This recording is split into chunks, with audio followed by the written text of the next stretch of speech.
Chapter 389. It was not long ago. The airframe that Euphemia called the Sword in the Stone was surrounded by many heavy machinery. In addition to pieces of silver-white armor hanging on the mechanical grippers that occupied most of the space, there was also the mysterious device that attracted everyone's attention, the Lambda Drive system and its supporting AI system. Ray Minkai was not surprised by the appearance of the Lambda Drive system, but as a supporting AI system, the appearance of AL surprised Ray Minkai. No matter how hard Ray Minkai thought about it, he could never have imagined that AL would be removed from the crossbow and sent to Avalon to become a part of the Sword in the Stone. There was no doubt that this was something worth being surprised about. Although Ray Minkai had developed some tacit understanding with AL in the previous battle, he did not expect AL to help him in this way. Mallory, this old man's courage was really extraordinary.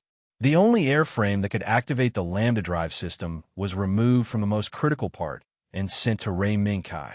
Of course, under Mallory's orders, Teresa did not dare to disobey, but she could do something about it.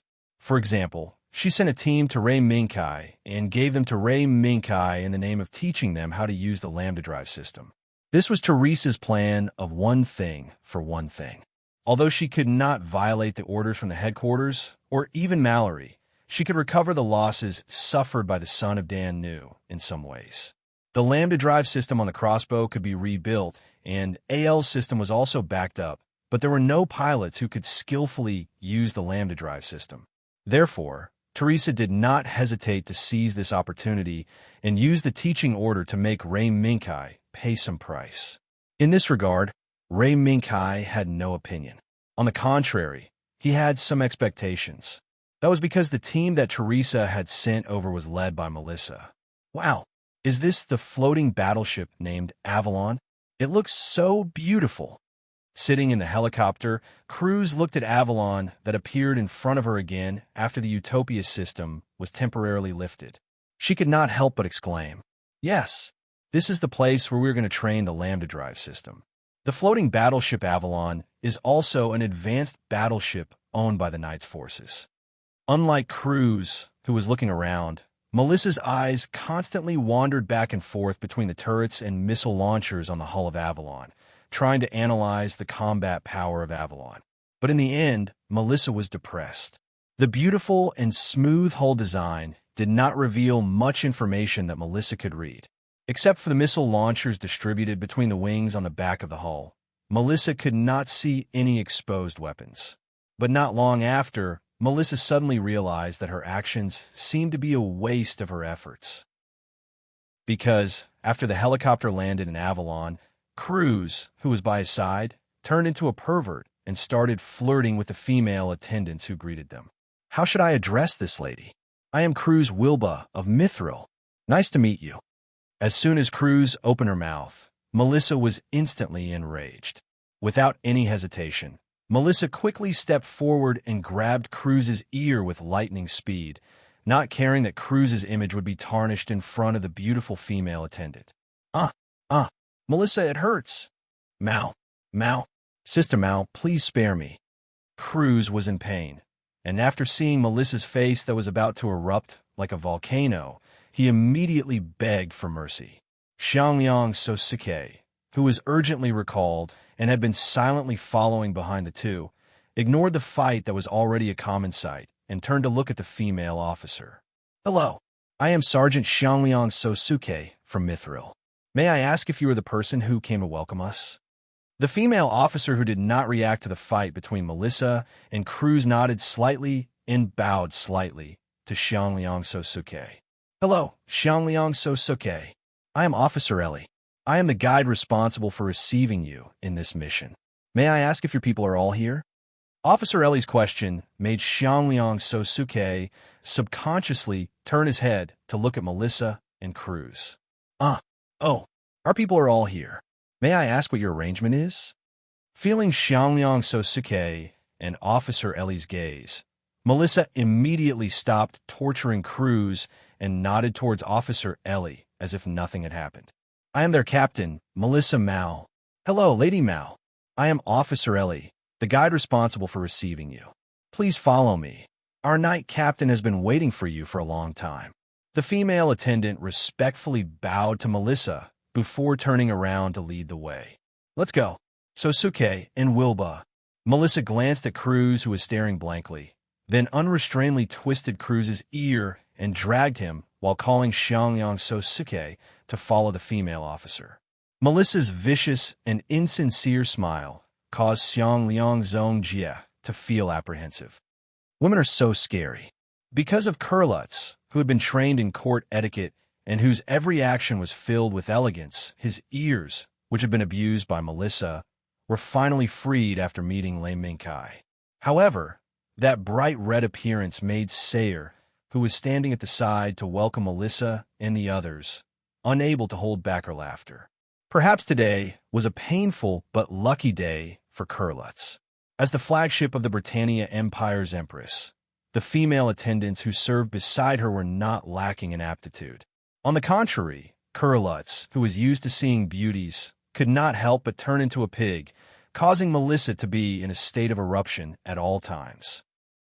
Lei Mingkai was both amused and helpless at the sight of him, looking like he was about to start a fight if he didn't say a word. In the end, Lei Mingkai signaled for all the female officers to return to their posts and not be responsible for receiving Melissa, Cruz, and Xiangliang Sosuke. Only then did the situation gradually return to normal. This is heaven, Knight. I didn't expect you to be a kindred spirit. Cruz, who had returned to normal, could not help but whistle and winked at Lei Mingkai. But in the next second, Cruz was hit by Sister Mao's angry iron fist. Cough. Yours too. Please pay attention to the current atmosphere. Xiangliang Sosuke, who could not stand it anymore, finally could not help but remind Melissa and Cruz, this quarrelsome pair. It's fine. After all, we are old acquaintances. Don't mind my presence. Lei Mingkai helplessly smiled and signaled Xiangliang Sosuke to not be nervous. After all, there were only Lei Mingkai, Sayer, and Melissa present. Humph. I'll let you go this time. Wilba, the next time you act like this, I'll make you go 30 laps around Merida Island.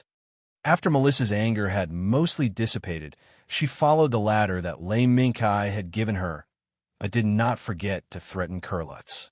The terrifying armed cross-country suddenly made Cruz shiver all over. He immediately showed a flattering smile and repeatedly said that he would never do it again. But with the appearance just now, even Sayer, who had just met him, did not believe much.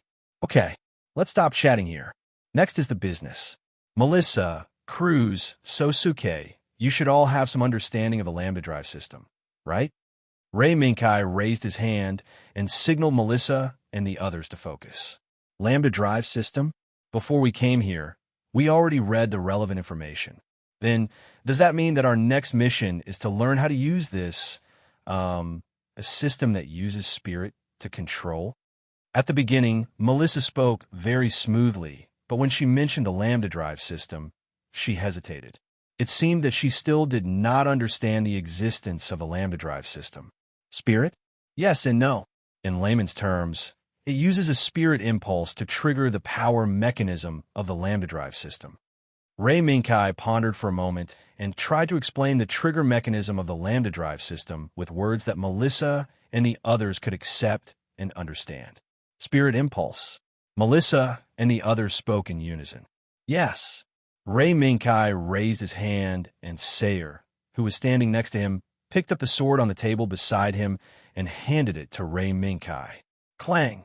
The long sword was unsheathed, and the sharp blade split the air, and the sharp breath went straight towards Kurlutz's neck. Hey, Knight, I just took a few more glances at your servant. You don't want to cut me, right? Cruz looked at the cold blade, pointed at his neck, and subconsciously shrunk his neck.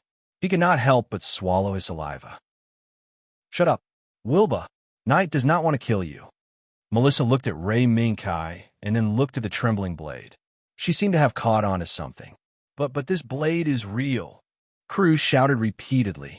However, in the next moment, Lei Mingkai sheathed his sword and looked at Melissa, who was in deep thought. Melissa, what did you think? Melissa did not immediately answer. She only turned around and looked at Xiangliang Soji, who was at a loss and sighed. It seems that I am the only normal person in this team. Knight, you mean that if I want to attack, I will attack? Melissa's answer still made Ray Minkai shake his head. No, that is not right. Although the activation of the lambda drive system is related to the pilot's imagination, in the end, the only thing that can smoothly activate the lambda drive system is the impulse of the consciousness. For example, like this. As soon as Lei Mingkai's voice fell, the sound of a long sword being unsheathed suddenly broke through the void, and the trace of air that could almost cut human skin rushed towards Kurlutz along with the blade. Cruz, who had been through life and death on the battlefield for a long time, immediately bent down and rolled on the ground, narrowly avoiding Ray Mingkai's attack. Hey, Knight, if you want to kill me, just say it. I just took a few more glances at your female servant. Cruz, who was attacked by Ray Minkai again, could no longer hold it in. He lay on the ground and loudly expressed his dissatisfaction. Shut up, idiot. This is Knight's demonstration. Melissa frowned and kicked Cruz to the side. Her eyebrows were tightly locked. Instinctive consciousness. The pilot's impulse of imagination. This time, Melissa's answer reached the threshold of activating the lambda drive system. Clang! Ray Minkai sheathed his sword again and passed it to Seher before nodding. More or less. The principle is roughly like this. However, whether you can successfully activate the lambda drive system after understanding this principle depends on your aptitude and ability. Is that so? This is an M9? Melissa looked around and realized that the NACO parked here were all familiar ASs. No, although it looks very similar to the M9, it is an airframe equipped with the lambda drive system. This is an airframe prepared for you. In the following time, you will drive these 3 ASs and learn how to use the lambda drive system. Ray Minkai nodded and briefly explained the role of the 3 ASs parked to the side that were somewhat similar to the M9. Of course, as the ASs are not produced by Mithril's cooperative manufacturers, there may be some differences in performance. I believe you should be able to adapt. Boom! This was the first test drive after the meeting with Ray Minkai. It was a hellish test drive. In order to show off, Cruz, who had rushed to board the AES, which looked like an M9, but had undergone earth-shattering changes, finally understood what Lei Mingkai's words meant just now. The performance of this AES was really too explosive. With just a slight jump, its jump was 3 times that of the original M9. Moreover, in the process of jumping to the highest point, Kurlutz was pressed firmly on the seat by the powerful overload. He could not move at all, and even had black vision. Ah! Kurlutz's screams passed from the communication channel to Melissa and Sosuke Sagara's ears. Wilba, you're 6, what happened? Melissa, who was also shocked by the performance of the AS, repeatedly called out in the communication channel. However, before Melissa could wait for Kurlutz's reply, Cecil, who was also observing the test drive, whispered something that surprised Melissa. It's a pity that the size of the AES is limited and can't directly use the fusion reactor. Otherwise, its output would be several times greater than now. What? Fusion reactor? How can this world use such a thing? Cecil glanced at Melissa and said, as if sighing. So, we had to use the cherry stone energy battery that we had already eliminated and replace the AS with a new energy system. As a result, it's like this now. Ah! As soon as Cecil finished speaking, Kurlutz's screams came from above. A black shadow, like a meteor cutting through the sky, smashed directly to the ground from a high altitude. Kurlutz, you're 6. Melissa and Sosuke Sagara were shocked. According to the strength of the M9, falling to the ground at such a high height and acceleration could only lead to one result. That was the destruction of the machine and the death of the people. However, Kurlutz's laughter could be heard from the communication channel. Ha ha ha ha. I see. The lambda drive system is really powerful. Ha. Chapter 390. While Kurlutz was cheering excitedly for the successful activation of the lambda drive system, the roar of construction machinery in Naku of Avalon was also endless. The mechanical arms that pulled pieces of hard armor from the ground into the air and moved to the silver-white body parked in the center of Neku, waiting for the last step of the installation process to start, were arranged in an orderly manner. Below the side of these mechanical arms, the technical team, led by Royd and Mira, was concentrating on the running state of the program that had entered the last step of the installation process. Under everyone's gaze, the loading bar on the screen popped up as soon as it reached the end of the loading bar. It was a result that made everyone breathe a sigh of relief. The body simulation startup program passed the test. All that was left was to perform the actual test after all the armor was installed. Phew! Royd slowly breathed a sigh of relief. This result was undoubtedly the best for him. Since he came to this world, he had been very interested in the black technology of the Lambda drive system, especially after using Avalon as a blueprint and setting off a storm of the so-called alien spaceship falling to Earth around the world. Royd couldn't help but ask Fianna to recover the Lambda drive system from the nearby bodies equipped with the Lambda drive system arranged by Mr. EU. While studying it, he also considered whether it could be installed on the prototype designed for Ray Minkai. After all, at the beginning of the design, Royd considered that as an inspector, Ray Minkai would inevitably use a body that integrated various systems to the greatest extent and was most suitable for him to pilot. Therefore, without Ray Minkai mentioning it, Royd consciously began the first attempt to integrate the development technology of the two worlds. Obstacles and setbacks were natural, but inspiration was equal to obstacles and setbacks. When the two different styles of development technology were fully displayed in front of Royd, a road that he had never seen before and never imagined appeared in front of Royd. This world is amazing. As he breathed a sigh of relief, Royd couldn't help but look at Mira, who was standing next to him and watching the flowing data on the screen attentively. "Miss Mira, there are no problems with the data, right?"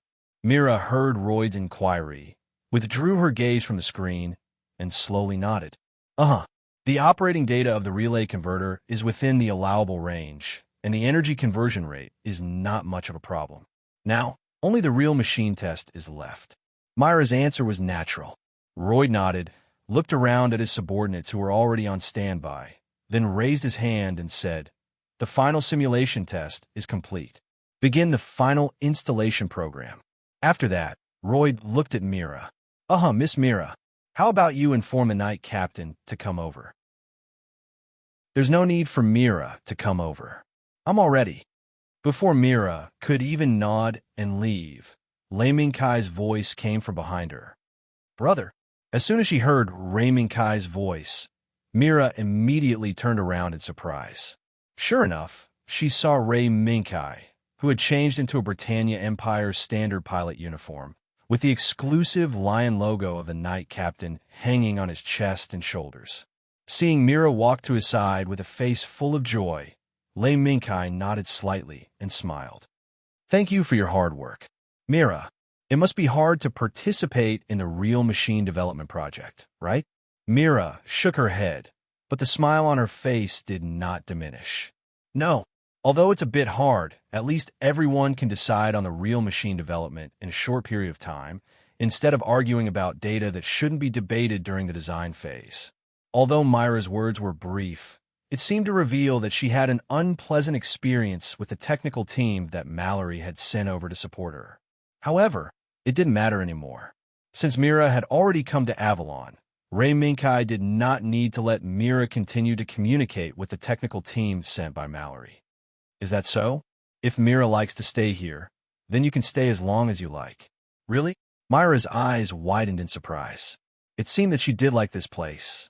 After all, with the dual identities of Ray Mingkai, the sworn sister of the Night Guards, and the new friend of Her Majesty Queen Euphemia, the personnel on Avalon would not and did not dare to show any negative attitude toward her. Even under the operation of Royd, Mira, as a whisperer, gained the respect of the entire machine development department after showing her powerful technical knowledge. Gradually, this girl, who had been abused and feared strangers, gradually developed a sense of belonging to Avalon. And in the near future, Mira might join the Britannia Empire as the sworn sister of Ray Mingkai, the Knight Captain of the Queen's Guards. It's true. In fact, when I came over, UFFI, Her Majesty, also took the initiative to invite you to join our family after hearing about you. Ray Minkai nodded and also spoke of Euphemia's approval of Mira. Congratulations.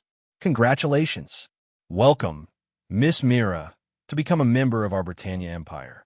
Although Mira had not yet nodded in agreement, Royd, who had already seen through Myra's intentions, immediately took the lead in applauding and cheering to welcome Myra's addition.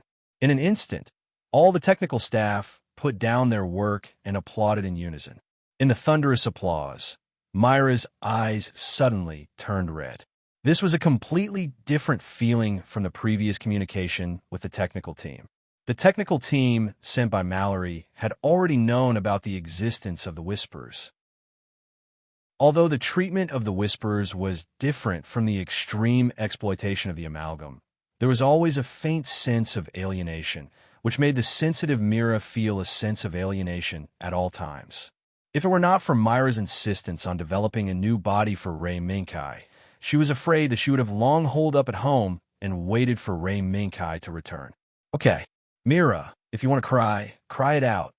Looking at the red-eyed Mira, Ray Minkai realized that he might have paid less attention to Mira. But Mira shook her head, blinked hard, and looked up at Ray Minkai. No, now is not the time to talk about this. Brother, the body is ready. It can be used for actual combat at any time. Wait. As soon as Mira finished speaking, Royd immediately exclaimed, Wait, Knight Captain, Miss Mira, are you talking about actual combat? Royd dared to guarantee that according to the original plan, the option of actual combat did not appear at all. Royd, that's right, it's actual combat. The fastest way to familiarize yourself with the body is through actual combat. Ray Minkai patted Myra's little head and nodded slightly at Royd. But the body has not gone through the initial system settings. There is no way to meet the requirements of actual combat. Royd was still trying to persuade Ray Minkai to give up on the ridiculous request of actual combat. However, Ray Minkai, on the other hand, had a confidence that Lloyd couldn't understand. Mira, is that guy ready? Mira nodded her little head hard. There are no abnormalities in its operating data, and its compatibility with the body is also fluctuating within the allowable values. Then there are no problems. Dr. Royd, as His Majesty's Knight Captain, I will not recklessly carry out some actions that I cannot control. So, although this body has just come off the line, I have the confidence that I can make it undergo actual combat. I hope you could trust me on this. Ray Minkai's determination made Royd speechless. As a technical staff, in the face of Ray Minkai bringing out the Empress Euphemia, Royd could not stop Ray Minkai's actions. So, Royd finally gave the order to prepare for the attack. Knight Captain, I hope you can understand His Majesty's feelings. We can't imagine how many things we have not seen in this vast universe, but I hope that Knight Captain can think about His Majesty before taking action. Royd shook his head helplessly. Hearing that, Ray Minkai stepped forward and patted Royd's shoulder. Thank you for the reminder. Royd, I will. Your Majesty. Ray Minkai's voice gradually became lower, until only Royd could hear it. The grievances that UFFI has suffered, I will personally go back and ask for it. If those people were not dealt with by Her Highness Cornelia. Ray Minkai understood Royd's words. If something happened to Ray Minkai because of his rash actions, then the power supporting Euphemia would collapse. Even if Cornelia would still support Euphemia. But at the same time, as Euphemia's sister, Cornelia was also the beneficiary of the Empire's benefits.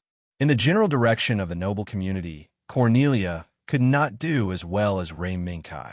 Since Sir Knight Captain already knows, then I won't say more. Please, I will be here to provide technical support to Sir Knight Captain. And me, brother. Mira quickly raised her hand. Thank you. Under the gaze of Royd and Mira, Ray Minkai boarded the new body that had just completed the integration of the Lambda Drive system, the new body that Euphemia named the Sword in the Stone. As the hatch closed, a faint light lit up, and the darkness in the cockpit was dispelled. What appeared in front of Ray Minkai was a circular monitor screen. The cockpit of the new body was not attached to the back like the KMF body, but integrated into the torso like the MS. Moreover, Royd also boldly used a spherical cockpit with panoramic 360 degrees full-cycle monitoring technology. Ray Minkai was not surprised by the appearance of this cockpit, nor was he unfamiliar with it, because this was inevitable. Royd was not the kind of technical expert who would never change. After seeing and absorbing many advanced technologies, he would inevitably make changes. And this spherical cockpit was one of the changes. Brother, did the body start smoothly? At the bottom right of the monitor screen in front of Ray Minkai, Mira was holding a headset and asked, It started smoothly. Royd, you made a good choice this time. The view is good. Ray Minkai responded and praised Royd's choice. Hee. Thank you for the compliment. This is the first time I have used a spherical cockpit. In addition to this body, the rest of the Lionheart Knight used the monitoring system transplanted from the KMF body. Roy gave a thumbs up. Is that so? Then, I hope that after this, more bodies can be equipped with spherical cockpits. For a pilot, the view is indeed very important. Understood. Sir Knight Captain. After ending the brief conversation about the startup, Ray Minkai slowly exhaled. Al, are you there? On standby. Knight. The screen in front of Ray Minkai flashed, and a symbol representing Mithril appeared on the screen. Seeing this, Ray Minkai shook his head helplessly. Al, although you were still Mithril's AI not long ago, you have now been transferred to us by Mithril. What you should do now is to change the logo of your unit. Is that so? Then please instruct. Knight. Insufficient data in the database. Unable to recognize the command. AL responded truthfully. However, in the next second, a voice unexpectedly sounded. Hey, is this your new toy? Kai. Warning. Warning. Abnormal objects have been found in the cockpit, which may pose a threat to the pilot. Please exclude immediately. Please exclude immediately. AL's warning followed and did not give Ray Minkai any time to react. Ray Minkai's mouth twitched a few times as he reached out and pressed the button on the driver's seat. AL, quiet. This is not an abnormal object. The abnormal object that suddenly appeared in the cockpit was not something strange. It was the White Cat State Zero that had become elusive again after being released from the mission of protecting Mira. As a matter of fact, after appearing without a word and scaring AL into repeatedly sending out alarms, this elusive little white cat was lying leisurely on the left side of the cockpit, looking at the spherical cockpit. Kai, although this toy looks good, this AI looks no different from a fool. State Zero, do you want to go together? Ray Minkai ignored the White Cat State Zero's mockery and directly asked to start the combat test together. The pair of golden pupils of the White Cat State Zero turned, got up, and circled around Ray Minkai and jumped onto the top of the driver's seat. Let's go. Let me see how capable this fool AI is. These words, why does it sound a little jealous? Ray Minkai helplessly pulled the corner of his mouth and asked again. Al, report the situation of the body. There are no abnormalities in the operation of the body. Lambda drive system, no abnormalities, ready to attack at any time. Then let's attack. The moment the attack order was issued, a surge of energy surged out from the new fusion reactor and quickly reached the new body's torso, limbs, and even the pair of light wings hidden behind it, providing enough energy for them to start. Energy limit reached 50%, 60%, 70%, 80%, 90%, reached the combat output standard. AL faithfully reported the operation of the body one by one, allowing Ray Minkai to grasp the operation of the body at any time. Oh, seems like it has some skills. The White Cat State Zero's tail swayed gently. The reason why it appeared here was not because of anything. It was because it was worried that Ray Minkai might encounter an accident while driving this body that had not been tested at all. Therefore, it came here without saying a word. It was prepared to forcibly use the function fusion to rescue Ray Minkai and the new body if an accident happened. However, from the current situation, there was no need to worry about the White Cat State Zero for the time being. Activate the light wings. There was an ejection device on Avalon, but Ray Minkai did not intend to let the new body use the ejection device. Instead, he chose to activate the light wings to attack. Understood. Activate the light wings. AL responded, and the light wings on the back of the new body suddenly unfolded. In an instant, the light emitted by a pair of light wings overflowing with green light filled the entire Naku. It made Mira, who had retreated to a safe area, seem to see the scene when she first met Lancelot. The same light wings. However, the girl who looked at the light wings was no longer the girl who was brutally experimented on and almost lost her life. Chapter 391. Height 600. There is no abnormality in the energy output, and the power of the light wings is normal. Above the blue ocean, a silver lightning with a faint green light shuttled back and forth wantonly over the ocean. Every movement it made during the high-speed shuttling was recorded and analyzed by the AI, AL, that it was loaded with. Al, turn off the light wing system. After obtaining the data related to the normal operation of the light wings, Ray Minkai did not hesitate to issue a new order. Understood. As AL's voice sounded, the faint green light wings that extended from the back of the silver lightning suddenly stopped.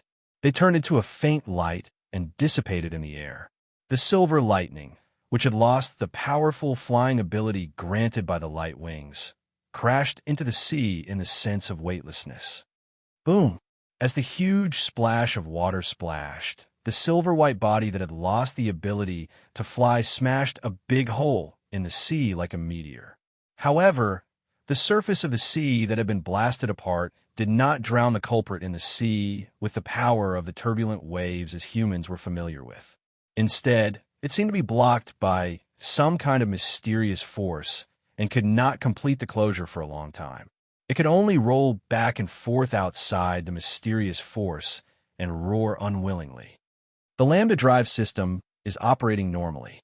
There is not a drop of seawater on the body. Without Ray Minkai asking, as Ray Minkai's control of this new body deepened, Ale naturally understood the meaning of Ray Minkai's current actions. Very good. Then continue to increase the experiments on the Lambda drive system. Waves of ripples gradually appeared under the feet of the silver-white body as Ray Minkai focused his mind, slowly lifting it from the bottom of the sea. At the same time, the barrier that blocked the surrounding seawater suddenly disappeared, allowing the surging seawater to pounce on the silver-white body like a beast out of its cage. In an instant, it was as if there was only this huge wave that came from all directions like a monstrous tsunami left between heaven and earth. Boom! The huge wave was monstrous. The moment countless huge waves submerged the silver-white body, there was a burst of deafening roars. However, just as this angry roar was about to resound through the sky, it was torn apart by a gust of wind. It was a sudden gust of wind. It was more like a gust of wind that had been stirred up from an impossible place. The turbulent seawater was once again avoided, revealing the silver-white body that should have been submerged by the monstrous waves. Amidst the splashing waves, the silver-white body slowly raised its right hand and waved it forward. Roar! The roar that sounded like a tiger's roar and a lion's roar exploded, and the sea that had been split in half immediately shattered. It was like a shattered mirror that flew all over the sky. Buzz! Under this attack, the light-wing system that had just been shut down was forcibly activated, causing the scorching heat generated by the full-power explosion of the Lambda drive system to pour into the space behind it, dragging the turbulent waves behind the silver-white mech into a fiery hell of eternal damnation. The cooling system is operating normally. The Lambda drive system's explosive performance is good. In such a terrifying scene, L, who was not moved by external objects, faithfully carried out its duties.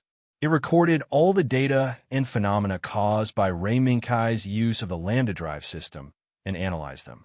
Light wing system. Ray Minkai looked at the logo of the light wing system that popped up from the bottom of the screen and slowly exhaled. Not long ago, Ray Minkai had heard from Royd about the new performance of the Lightwing system, but he never thought that Royd would have such a genius idea. He tried to use the Lightwing system as a part of the cooling system and successfully designed and manufactured it. Now, according to the analysis results obtained by AL, as long as the ultra-high temperature phenomenon caused by the outburst of the lambda drive system appeared, the Lightwing system would inevitably unfold automatically and quickly cool down the ultra-high temperature caused by the outburst of the lambda drive system. There is no doubt that this was an idea that ordinary people could not imagine, but it was a genius among geniuses. ZZ. The equipment that captured the sound of the outside world caused the blazing airflow caused by the Lightwing system to wreak havoc on the sea surface. The sound of the air wreaking havoc was transmitted to Ray Minkai's ears, which made Ray Minkai sigh slightly. Al, can you capture the enemy's presence? The impromptu experiment ended here. Regardless of whether it was the air mobility, the full power of the lambda drive system, or even the Lightwing system that Ray Minkai had never imagined, it all proved that this silver-white airframe was definitely an outstanding and perfect product. Therefore, the only thing left was to stamp a perfect first battle seal on this perfect work on the battlefield. 50 nautical miles east, there is a small island with 2 giant beasts and a king of hell on it. According to the analysis of the known amalgam combat power composition, this team is probably modifying. It has the possibility of attacking. AL quickly summarized all the data detected by the radar and analyzed them one by one. 2 giant beasts and a king of hell? Perfect. The silver-white body stepped on the ground with its right foot, and the moment the ripples appeared under its feet, it turned into a silver lightning bolt and rushed to the sky from under the sea, rushing toward the small island 50 nautical miles away. Despite the legend of the so-called alien spaceship, after drifting on the endless sea for a period of time, even the most experienced sailors and captains would feel endless loneliness. Needless to say, the mercenaries who were used to dancing on the tip of a knife were their constant companions. Therefore, when the amalgamate mercenaries received Mr. O's order to occupy some uninhabited islands to rest and reorganize, they immediately showed great enthusiasm. Under the control of the pilot, who felt that his entire body was rusty, the giant beast that had been lying in the cargo ship since they went out to sea slowly left the cargo ship. It walked through the seawater and boarded the uninhabited island that did not look big, but could accommodate 2 giant beasts for maintenance. The bright sun and the rare green forest on the endless sea suddenly made the salty mercenaries involuntarily let out a burst of cheers. In the small forest that startled the birds, the giant beasts gradually lowered their bodies and adjusted their posture so that the mechanics behind them could maintain them. At the same time, a king of hell jumped high from the cargo ship and quickly landed on the uninhabited island. In a few leaps, it occupied the center of the uninhabited island, which was not too high, but was already the best observation point nearby. It was a precautionary measure for the 2 giant beasts. It was a sunny day with a gentle breeze. If it were not for the need to carry out a precautionary mission, the pilot of the King of Hell would have run to the beach like the infantry and stepped on the long-lost land to his heart's content. I heard that those arrogant soldiers encountered an alien body. Hey, it's really ugly. The pilot of the King of Hell skillfully adjusted the radio channel to a certain frequency, listening to the communication from the other end of the radio while commenting on what happened on the other end of the radio. This might be the method the pilot prepared to pass the boring time of being on guard. Moreover, what happened on the other end of the radio was indeed very interesting, because it was a good show where the most powerful fleet on Earth was being chased around by an alien body that suddenly appeared. No one knew how many alien bodies were lurking in the sea. The only thing they knew was that as the search range shrank, the chances of encountering an alien body increased. On this point, the most powerful fleet on Earth had set an indelible example for the rest of the world with their heavy losses. Whether it was the powerful carrier-based aircraft, attack and nuclear submarines, or even destroyers, they were all defeated in this mysterious and ferocious sea. It's really ugly. It seems that we still have to let amalgam enter the stage. After listening to the communication from the other end of the sea for a while, the the pilot of the King of Hell finally felt the lack of interest and turned off the radio in boredom. If at this time those alien bodies really come, let them have a taste of the power of the lambda drive system. Buzz. Before he could finish his sentence, the pilot seemed to have heard a low, buzzing sound that suddenly tore through space and flashed through his body. Soon after, he seemed to feel a trace of airflow spreading out from within his body, and a somewhat strange but exceptionally clear pain tore through his mind. After that, he felt that his body seemed to be tilting, and furthermore, the tilting angle was getting faster and faster, to the point where it was almost at the next moment, he actually saw a red scar covered by rolling bubbles on his torso. Ow! Before he could finish his last sentence, the boundless darkness dragged the pilot into the darkness of eternal damnation. Target eliminated. In the distance, ripples that were difficult to be seen by the naked eye slowly spread out from midair. And behind these ripples, the right palm that was swung forward slowly lowered. This was Kai's first attempt. From the results, it seemed to be very good. However, it was not satisfactory. Boom! Following the death of the pilot, the King of Hell was silent for a few seconds and finally exploded at the moment of a burst of electric sparks. This also became a warning signal for the two behemoths that had just begun to prepare. Enemy attack. There was no hesitation. They did not wander around like headless flies. These mercenaries who lived on the edge of the knife all year round immediately began to move when they heard the explosion of the King of Hell's body. They picked up the semi-automatic rifle next to them, or they packed up the maintenance tools and picked up the individual rocket launcher next to them, or they jumped into the cockpit of the behemoth in one breath and started the behemoth as quickly as possible to prepare to deal with the upcoming danger. Their movements are quite fast. I didn't expect such a big body to not be much slower than that group of gorillas. The White Cat State Zero, who had been silent and acting as a spectator, said after seeing the behemoth start up, "King Kong? Hee. These two big guys are not worse than King Kong." Of course, if the lambda drive system is removed, it's actually not a big deal. Kai's words made the White Cat State Zero smile lightly. In the end, it's still because of the lambda drive system? It's ridiculous. After that, the White Cat State Zero closed its mouth and once again entered the spectator mode. "AL, let's start." "Understood." "Then, Knight, please use this sniper cannon first." In the list of weapons, this is the only live ammunition weapon that Dr. Royd specifically marked. After receiving Kai's instructions, AL immediately responded accordingly and told Kai the reason for using the howitzer. 165 millimeters caliber? Hey, this is not a sniper cannon. It's just a howitzer, all right? Due to his concern about whether the lambda drive system could fully match the new body, Kai did not pay too much attention to the live ammunition weapon of the new body.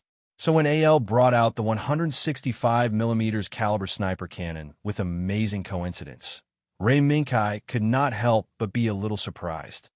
No, according to the weapon classification rules given by Miss Mira, this 165 millimeters caliber live ammunition weapon is just a powerful sniper cannon. Kai's mouth twitched. He suddenly realized that Mira did not seem to be as weak as she looked on the outside. Maybe there was a little demon hidden deep in her heart. "Al, this grenade? No. Can the sniper cannon increase the attack range and power by increasing the external barrel?" "Yes." According to the data in the database, this is the result of Miss Myra's design when she designed the Arex 8 Raging Flame Demon Sword. AL's answer once again confirmed that Kai's hunch was not wrong. Since what was done could not be undone, Kai did not say anything more. Then, the next step was to start the first show. The burning wreckage of the King of Hell rolled down from the top of the mountain. In the rising black smoke, the silver-white body slowly raised the 165 millimeters caliber sniper cannon. Behind the black smoke, it locked onto the giant beast from afar. Under the sniper's scope, the giant beast that was searching for the enemy suddenly seemed to have sensed something and suddenly raised its head to look at the top of the mountain. Your reaction is very fast, but it's too late. General, Ray Minkai smiled lightly and decisively pulled the trigger. Boom! A light flashed behind the new body. As the ripples spread, the whistling shell broke through the void and went straight for the giant beast's neck. The dangerous instinct between life and death made the giant beast pilot subconsciously burst out with a strong survival instinct. The bright light was driven by this instinct and crazily condensed in front of the giant beast. In just a short blink of an eye, a light wall visible to the naked eye had condensed in front of the giant beast. However, the wall still broke.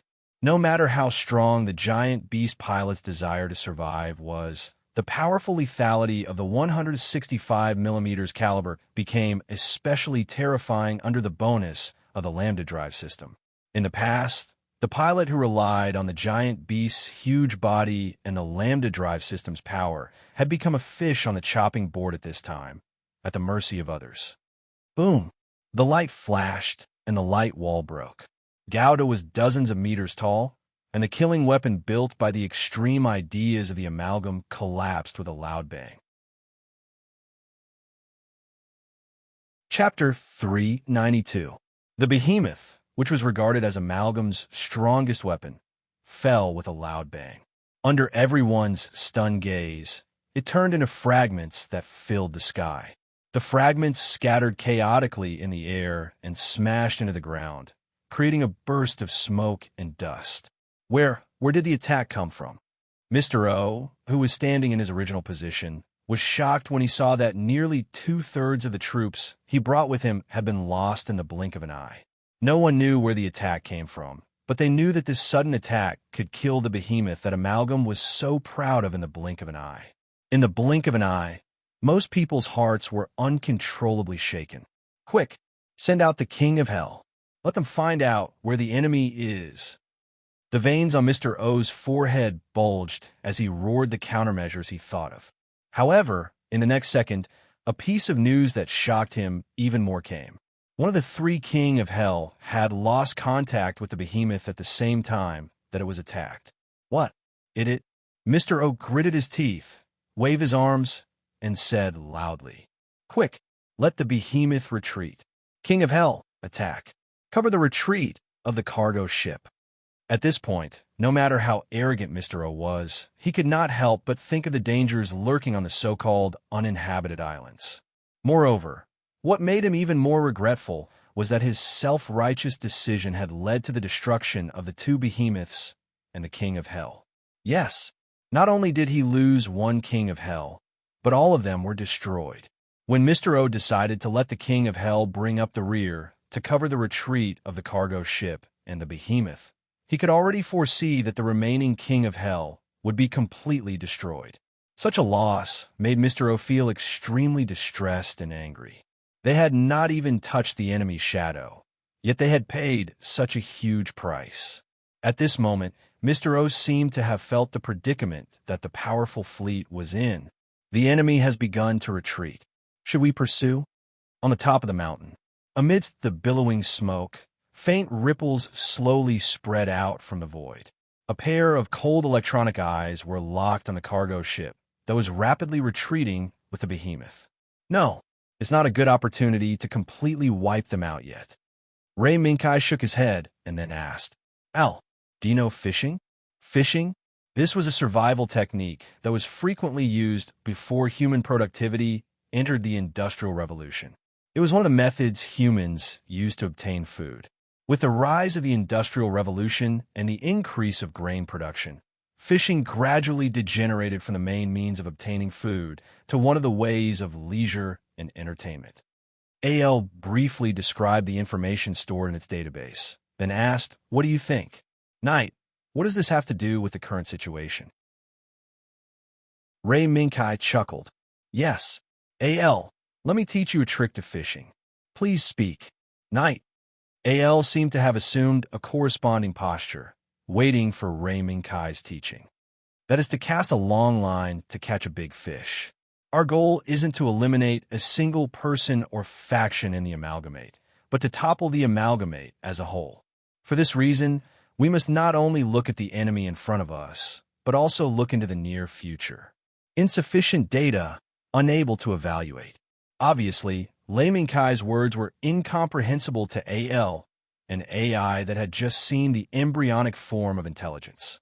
But for some reason, L silently stored Lei Mingkai's words in the deepest part of its database, waiting for the day when it would be unlocked.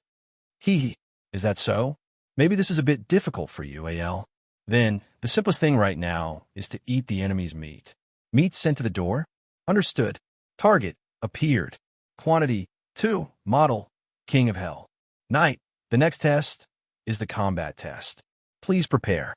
AL's voice paused for a moment, then quickly understood the meaning of Lei Mingkai's words. It immediately locked onto the 2 kings of hell that were separated from the cargo ship and the giant beast. No. L. Activate electronic interference. This machine should be equipped with this equipment. Lei Mingkai's hands moved slightly, controlling the machine to retract the 165mm sniper cannon with terrifying power into the hangar behind it, and also stopped AL's next move. Yes. Electronic interference device activated. As soon as AL's voice fell, with the silver-white machine as the center, an invisible clutter swept out like a tsunami. In an instant, the communication between Mr. AU and the King of Hell was brutally destroyed. Hiss! The moment the harsh noise tore through Mr. AU's hearing, Mr. AU instinctively threw the headset hanging on his ear to the ground. Ha! Under the heavy fall, sparks burst out from the headset. Mr. AU's face was uncertain as he looked at the uninhabited island in front of him that was getting smaller and smaller. He knew that the King of Hell, sent to cover the rear, was about to be lost. The sacrifice of the King of Hell was inevitable. But what Mr. AU wanted to know more was the true identity of the so-called aliens. But now, his attempt to communicate with the pilot of the King of Hell to see through the true identity of the aliens was ruined. Under Mr. AU's gaze, when the uninhabited island was about to disappear in front of his eyes, a towering water column exploded. This was the beginning of the battle. Mr. AU clenched his teeth tightly. He wanted to immediately order the pilot to turn back and see through the enemy's true identity with his own eyes. However, he could not do this, because this was undoubtedly tantamount to self-destruction. Mr. AU could even foresee a mocking smile at the corner of someone's mouth. With both hands tightly gripping the railing, the man who had great power and could influence the historical process of a developed country with a raise of his hand finally let go of the obsession in his heart after struggling for a while. Notify everyone. Prepare to summon the executive officer for an online meeting. Yes. At this moment, Mr. AU felt that it was necessary to talk to the man who he had been eyeing for a long time, the silver man who he had been unable to defeat. Now, whether the so-called alien spaceship legend was true or not was no longer important. The important thing was that the amalgam must defeat it and occupy everything it had. For this, the amalgam must mobilize. At this moment, on the beach of the uninhabited island, the pilot who was piloting the King of Hell finally saw the culprit who killed the 2 Ultralisks. Silver-white, as if it was a steel giant wearing a gorgeous knight's armor. At first glance, the King of Hell's pilots felt a sense of pressure from its appearance. However, under the increasing pressure, the King of Hell, who was attacking the enemy from the left and right, did not retreat. Instead, he took the initiative to attack first.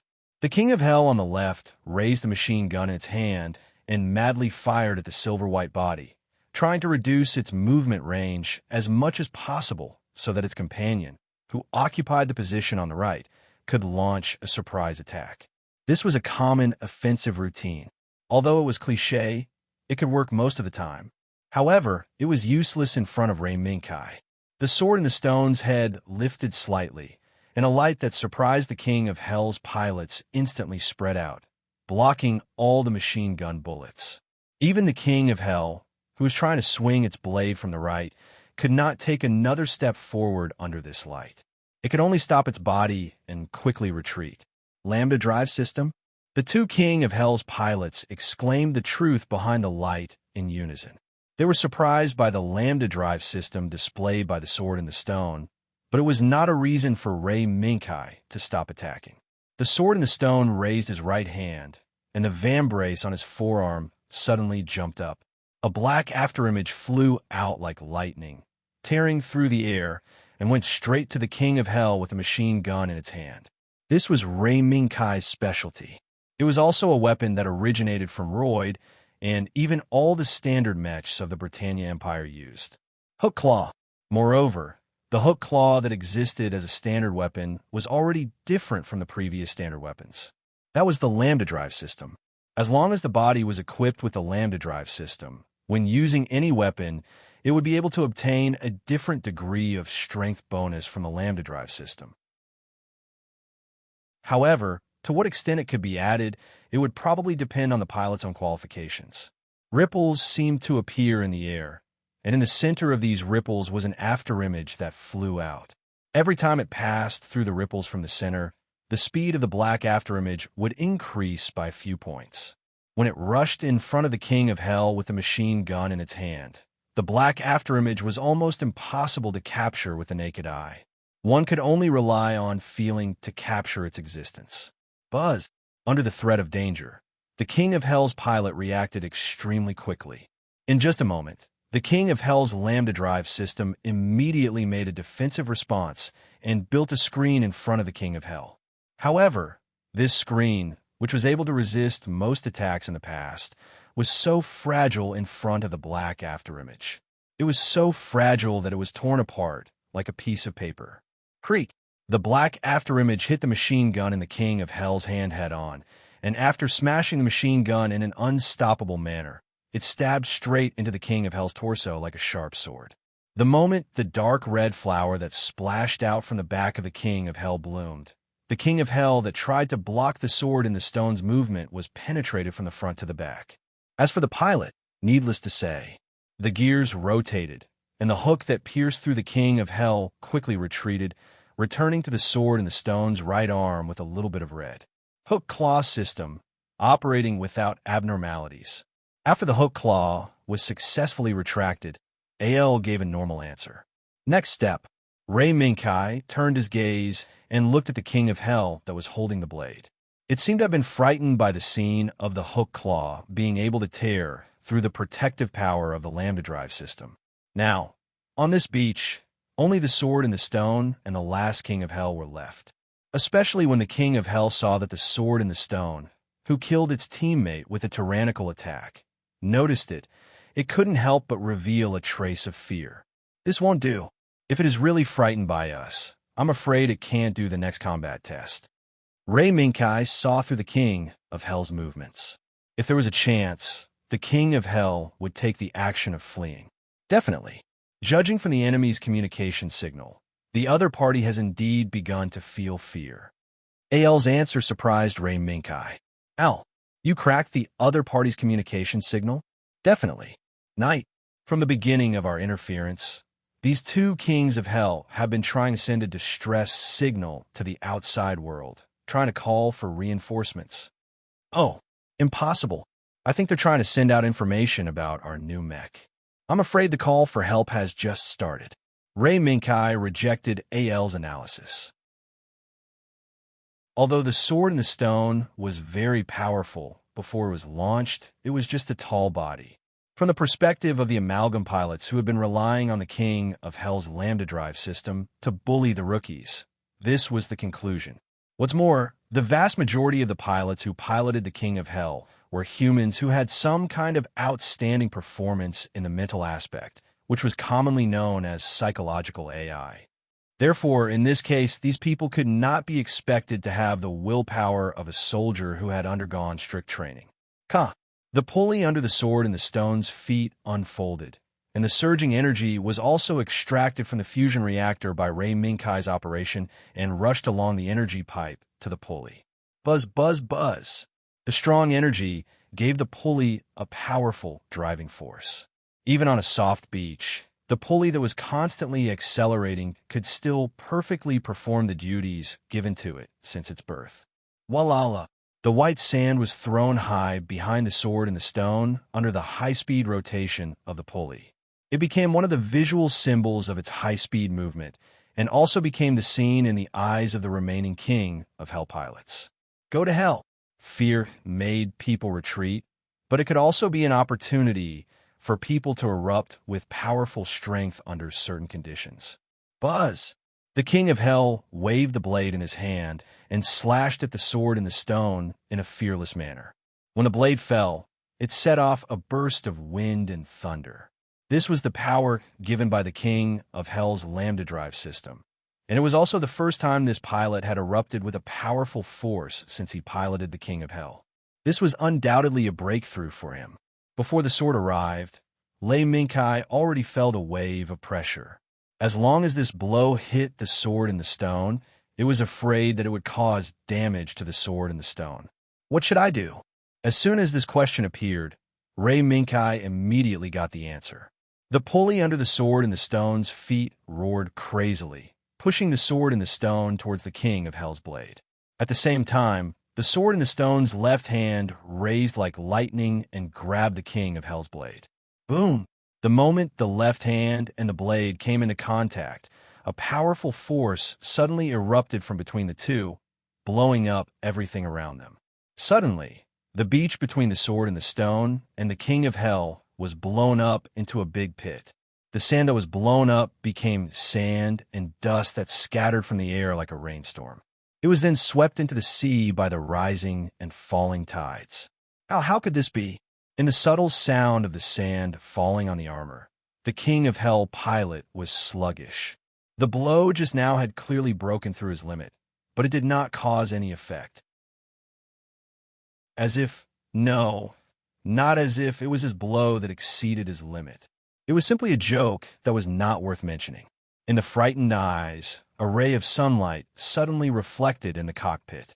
It was so warm that it reminded her of the warm sunshine she felt when she was a child. This was the last scene that the king of hell pilot saw. Chapter 393. The wings of light gradually disappeared, and the silver-white mech once again stood in front of Royd, Mira, and the others. Congratulations on your victory, Knight Commander. Royd looked at Rei Mingkai, who walked down from the cockpit, and immediately led his subordinates to congratulate Rei Mingkai on his victory. Mira, who was standing next to him, did the same. No, this is not a praiseworthy victory. According to the performance of the new mech, this is inevitable. In fact, rather than congratulating me for my victory, it is better to congratulate you, Royd, Mira, and everyone else for the results achieved through your efforts. Rei Mingkai waved his hand and did not feel proud of Royd and the others' congratulations. On the contrary, according to the performance of the new mech, this was undoubtedly an inevitable result. In particular, in addition to using Royd's technology, this mech also used many of the technologies originally designed by Mira for the Roaring Flame Demon Sword. With the combination of the two, there was no reason for it to be worse than the original Roaring Flame Demon Sword. Then, why don't we celebrate? At this moment, a familiar voice came from not far away. Hearing this, everyone looked back and could not help but turn pale with fright. They quickly bowed. Royd even slightly exaggerated in the direction of the person, bowed deeply, placed his right hand on his heart, and shouted, "Welcome, Your Majesty." Earl Royd, didn't I say there was no need for such a big ceremony? The newcomer was Euphemia, as well as Fianna and Sethel, who were by her side. There was a trace of blame in her eyes. After scolding Royd slightly, she looked at Rei Mingkai. "Mingkai, it seems that you're already familiar with this new mech, yes? It went well. This is also thanks to Earl Royd and the others, as well as Myra's efforts." Lei Mingkai smiled lightly, but he still didn't take the credit for it. Euphemia nodded slightly and turned to look at Mira, the girl who Rei Mingkai had just acknowledged, whose background was pitiful. "Mila, how does it feel to see your design succeed?" Mira raised her head slightly and looked at this young girl who Rei Mingkai had addressed as Empress. However, Mira didn't feel any difference in status at all. "Yes, very good." There was a satisfied smile on Myra's face. Although the main body of this new airframe was not created by Mira, the Lambda drive system, which was now the main component of its combat power, was solved with the addition of Mira. The compatibility problem with the original energy system was solved, and it was successfully put into use. It could be said that if it weren't for Mira's participation, this new body wouldn't have been successfully tested so quickly. Whether it was Royd or Mira herself, they both knew this very well. After a brief congratulatory speech, the flame of fighting spirit ignited by the success of the combat test drove Mira to the next step of her work. She seemed to enjoy being on Avalon more and more. However, before Mira could start working, a strange noise suddenly came from the mech, warning. Warning, the system has been invaded. The area where the core program is located is being breached. Everyone, who was unprepared for this, was stunned by AL's sudden attack. After being stunned for less than a few seconds, Royd and Mira, who were the first to react, immediately ran to the console and started the relevant program to check the mech's operating system. Seahill, come over here. I need your help. Royd looked at the screen that began to pop up with error prompts and immediately called his right-hand man over. Quick, you guys, go and connect the spare data cable. Seahill knew his duty. The moment Royd called out, he immediately began to assign tasks. In just a moment, the scene that was just congratulating had unexpectedly turned into a scene of a fierce battle. This, Euphemia, the Empress, blinked, but she wasn't unhappy with the actions of Royd, Mira, and the others. Instead, she looked at Ray Minkai with some doubts. Maybe there's something wrong with the system. Ray Minkai's brows were also tightly knitted. However, there were specializations in the field. In terms of piloting the mech, Ray Minkai could be above Royd and the others.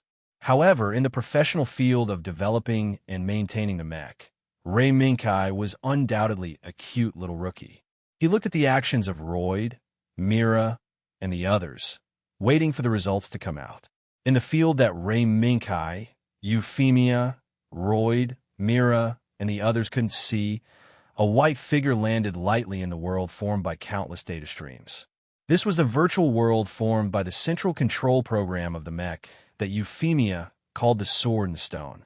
Now, in this virtual world, the white figure that had landed and looked around was the white cat State Zero, who had always appeared and disappeared mysteriously. Is it over there? After its small head looked left and right at the virtual world formed by countless data streams, the white cat State Zero seemed to have found its target. Warning, warning. You have violated the military confidentiality regulations. Please leave immediately. Please leave immediately.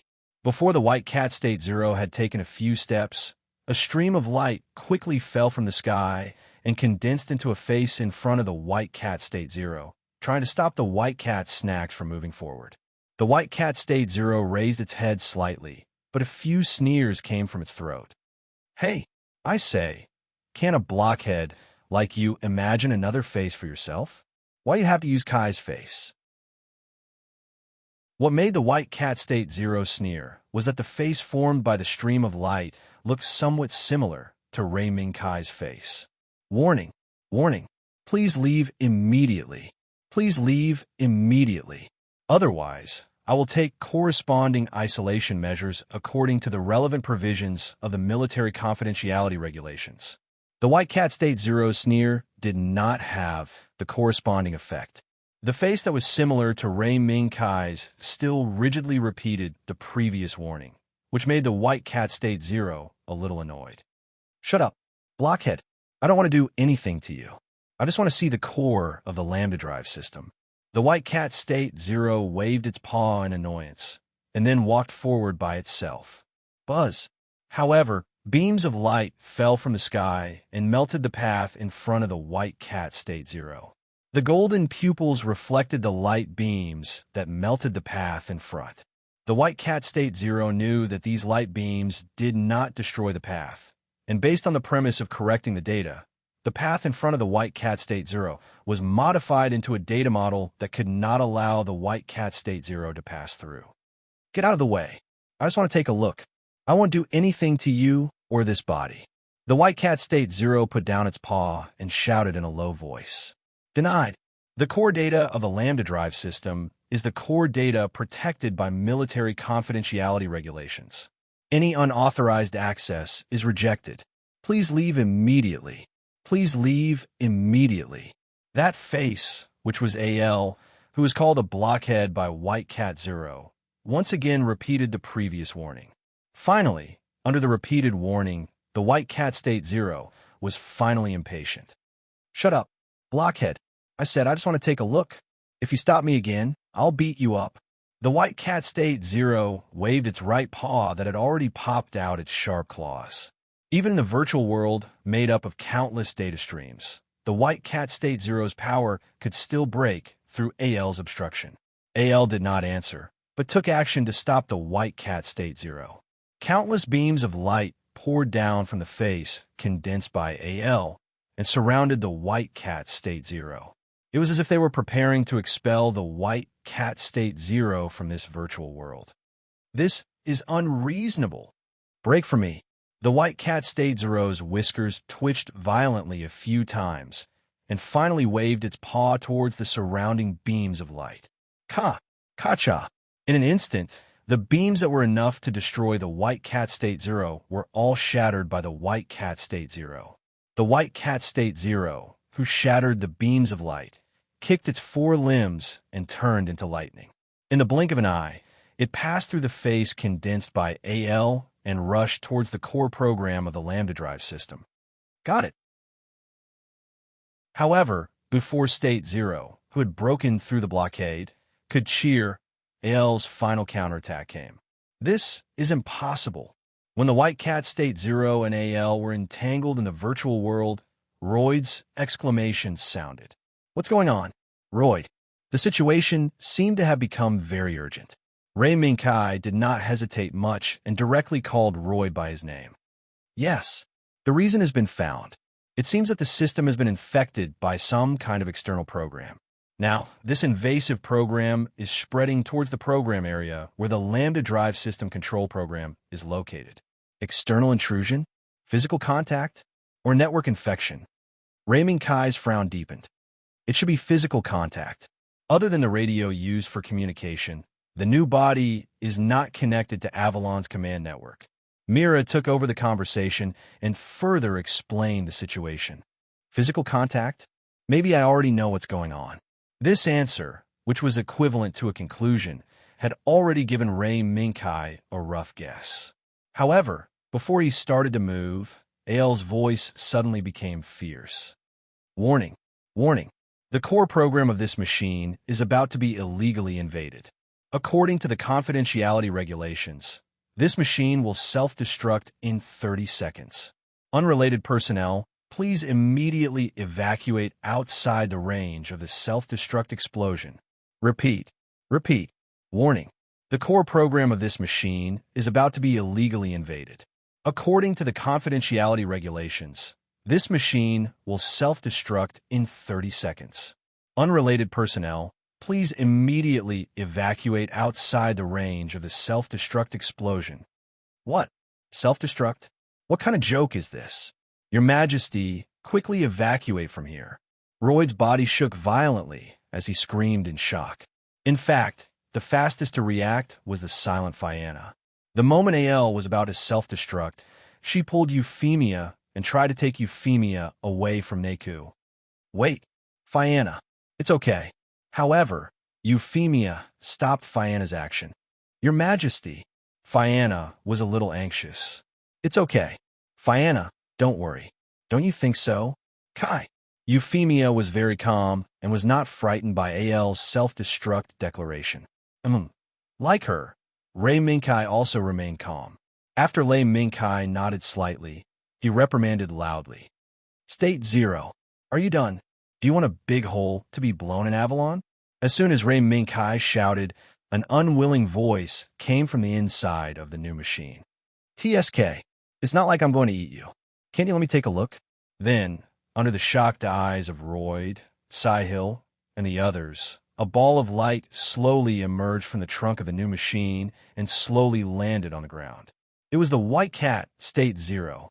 Lord Sacred Beast, Royd and the others exclaimed. Lord State Zero? Mira was the same. They never thought that the culprit that caused AL to self-destruct was the white cat, State Zero. And the culprit did not care about everyone's shock. Instead, it stretched lazily and looked at the steel giant behind it with slight disdain. I just want to take a look at the information of the Lambda drive system. It's not like I'm going to lose a piece of meat. Why don't you let me see it? Your blockhead is no longer the AI of Mithril. Warning. This machine's core program is the top secret protected by the military confidentiality regulations. Any unauthorized behavior will be regarded as a legal invasion. I have the right to deal with it according to the confidentiality regulations. AL's voice sounded in a methodical manner. TSK, what a blockhead. White cat, State Zero, snorted disdainfully. Unexpectedly, when it was about to turn around and leave, a hand pinched the back of its neck. State Zero, look what you've done. Ray Minkai's voice faintly revealed a hint of anger. Meow, white cat, State Zero, trembled and let out a soft kitten's cry. Looking at the white cat, State Zero, who was pinched by him, acting like a well-behaved kitten, Ray Minkai suddenly felt a headache. He did not expect that when he was not paying attention, this guy who appeared and disappeared all day long almost caused a big mess. Why did you go and harass AL? Ray Minkai did not care about the existence of Royd and the others, and directly asked White Cat, State Zero. White Cat, State Zero, blinked and meowed softly. It was as if it was trying to get away with being cute. But White Cat, State Zero, was wrong.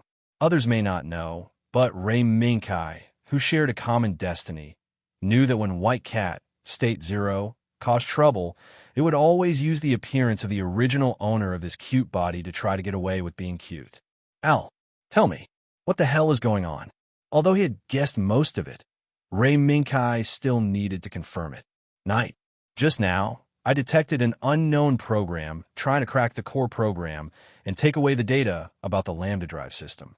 Under AL's control, the Sword in the Stone's head monitor lowered slightly, looking at Ray Minkai, and slowly sounded. Lambda drive system? Okay, everything was clear now. It turned out that White Cat, State Zero, wanted the information about the Lambda drive system. Chapter 394. Countless pipes were placed on the cold ground in an orderly manner, and at the end of these pipes, there was a king of hell with only half of its body left. Originally, the wreckage with only half of its body should have been left on the beach to be battered by the wind and rain, waiting for the fate of becoming a pile of debris. However, because of some farce, Ray Minkai ordered people to take it back from the beach and throw it into another experiment, feeding. There is no abnormality in the energy converter. Now begin to activate the onboard AI. Royd and Sethel looked at each other, as if they could hear the helplessness in their hearts. They never thought that as the Empire's holy beast, State Zero, would have such a hobby. It turned into a mass of data, invaded the onboard system, and tried to peek at the secrets hidden in the depths of the onboard system. TSK. It's really unexpected. Lord Holy Beast actually has such a trick up his sleeve. After being forced to retreat by AL's threat of self-destruction, and then being caught red-handed by Lei Minkai, the White Cat State Zero obediently told the truth after its attempt to bluff its way out failed. It also demonstrated the purpose of its actions on the spot, as well as the results. When Royd, Sethel, and a group of development team members saw the familiar light of the radiation shield appear around the little cat's body, their expressions and shock were deeply imprinted in the minds of Royd, Sethel, and the others. Without a doubt, the fact that the White Cat State Zero could release the radiation shield surprised Royd, who had already seen the City of Stars. No matter how Royd thought about it, he could not imagine how the White Cat State Zero had the radiation shield. This question was quickly answered. It turned out that the White Cat State Zero could sneak into the onboard system in the form of a mass of data and obtain the technology it wanted through some means. That was the reason for the farce that happened earlier. As the instigator, the White Cat State Zero did not pay attention to the conversation between Royd and Sethel. Instead, it silently lay on the console, waiting for the moment when the King of Hell in front of it was completely activated. This was the snack that Ray Minkai prepared to appease the White Cat. The White Cat State Zero's gaze shifted from the King of Hell to the silvery white body that was shut down. In fact, what White Cat Zero wanted was nothing more than the system core hidden deep in AL's database. In the system core, there's all the data of Ray Minkai using the Lambda Drive system. On this point, State White Cat Zero really wanted to see what was going on. However, it seemed that it was impossible now. This damned LMAI. To think that you would threaten me with self-destruction. White Cat State Zero's murmurs rolled in its throat. However, no matter how much he muttered, White Cat State Zero was powerless to change the facts in front of him. This was because after AL issued the self-destruct warning, White Cat Zero knew that it would be difficult for it to get close to the body controlled by the wooden AI. AL, forget it. Although I can't see Guy's data, at least I can get the information of the Lambda Drive system. White Cat State Zero wagged its tail and decided to throw away this matter that was not a big loss. It concentrated on waiting for the King of Hell's body to start again. Power connection completed, system started. White Cat State Zero did not wait for long. The technician announced that the system was started, and the White Cat State Zero jumped up. Under everyone's gaze, it flashed and disappeared into the wreckage of the King of Hell. Lord Holy Beast really ran in. Royd, who saw for the first time that the White Cat State Zero could really integrate into the body, was so shocked that his eyeballs almost popped out. Such a phenomenon that defied common sense suddenly caused a great impact on Royd's worldview. However, Royd, whose worldview was shocked, reacted in an instant. He wanted to thoroughly study the phenomenon of how the White Cat State Zero could integrate into the body. Of course, White Cat State Zero, who had already entered the database of the King of Hell, did not know that it had become Royd's target. It only knew that the long-awaited Lambda Drive system was right in front of its eyes. On the other side, Mira did not pay attention to the situation here. Instead, she continued to invest in the perfection of Ray Minkai's new body. On the projection screen in front of her, there were images and data recorded when Ray Minkai drove the new body during the actual combat test. Mira used this to analyze how to improve the body's strength and performance to a level that could match Ray Minkai's driving skills. It seems that Mira has completely devoted herself to her work. Standing not far away, Euphemia's gaze stopped on Royd, Sahil, Mira, and the others for a moment, and then fell on Ray Minkai. Yes, this is good. In this case, Mira may not have to think about the previous tragic experience. Ray Minkai nodded and agreed. Being able to focus one's attention and spirit on a certain aspect was undoubtedly a good way to bury some bad things deep in the memory. That's true. It's just that this might be very unfair to Mila. Euphemia pondered for a while and said something that made Ray Minkai somewhat puzzled. Unfair? Ray Minkai was puzzled. Yes, it's unfair. Guy, think about it. After putting in so much effort and painstaking effort, the crystallization of your own efforts has already been named by others. Such an outcome might not be fair to Mira. He did not expect Euphemia's unfairness to be like this. However, according to what she said, it seemed to be even more unfair to Royd and the others, right? After all, the main frame of this new body was designed and built by Royd and the others. Guy, are you worried about Earl Royd and the others? Euphemia's eyes turned slightly and looked at Ray Minkai with a faint smile. Yes, this is the body designed and built by Royd and the others. How could Mira surpass them and obtain the right to name this body? Ray Minkai didn't hesitate and straightforwardly expressed his thoughts. Guy, that's where you are wrong. Truth be told, when Mira decided to participate in this project, I had already discussed it with Mira and Earl Royd and the others. Earl Royd and the others did not object to the transfer of the naming rights. Euphemia paused for a moment before revealing a faint smile. Thus, after Royd gave up the naming rights, I too gave up on the somewhat childish name, Sword in the Stone. Childish? Ray Minkai did not think that Euphemia's sudden mention of the name, Sword in the Stone, was childish.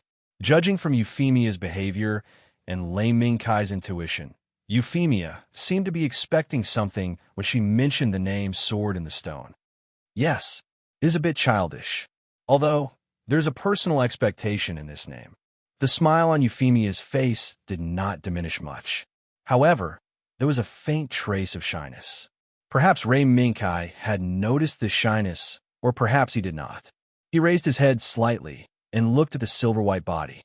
So what is Myra's idea? ARX 8, Demon Sword of Raging Flames. This was truly an unexpected and reasonable name. Ray Minkai's gaze fell upon Mira, who was concentrating on her work. Perhaps, sometimes fate was just so magical. On the other side of the ocean, Reynolds casually turned off the screen in front of him. Then, he closed his eyes and silently recalled the details of the previous online meeting. The development of the situation was just as he had expected. After the legend of the so-called alien spaceship appeared, the capable countries in the world would inevitably run over to get a piece of the pie. However, only a few countries were able to find out the truth.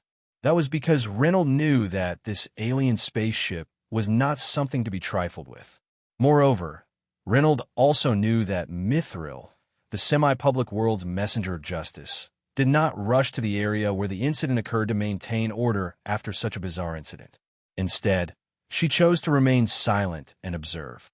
Reynolds, who knew his Teresa well, already knew that there must be a lot of ways to deal with this. Therefore, he only needed to make a few moves to make Mr. AU, who had been spying on him but was also spied on by Reynolds at the same time, move out. As a result, Mr. AU suffered a crushing defeat and was forced to hold an online meeting with all the executive officers of Amalgam. At the meeting, Mr. AU's speech and performance were also within Reynolds' expectations. This man, who used to be extremely arrogant but had the right to be arrogant, seemed to have lost his sight of the treasure in front of him. He was like a treasure hunter who could not see the crisis hidden behind the treasure. He gathered forces that were beneficial to him and tried to launch a new offensive to overcome the difficulties in front of him one by one. Reynolds, who had seen through all of this, did not jump out from time to stop Mr. O like he did in the past.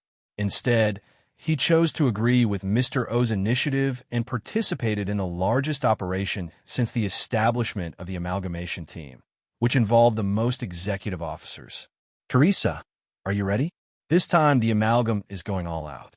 Reynolds picked up the glass of red wine on the table and swirled it slightly.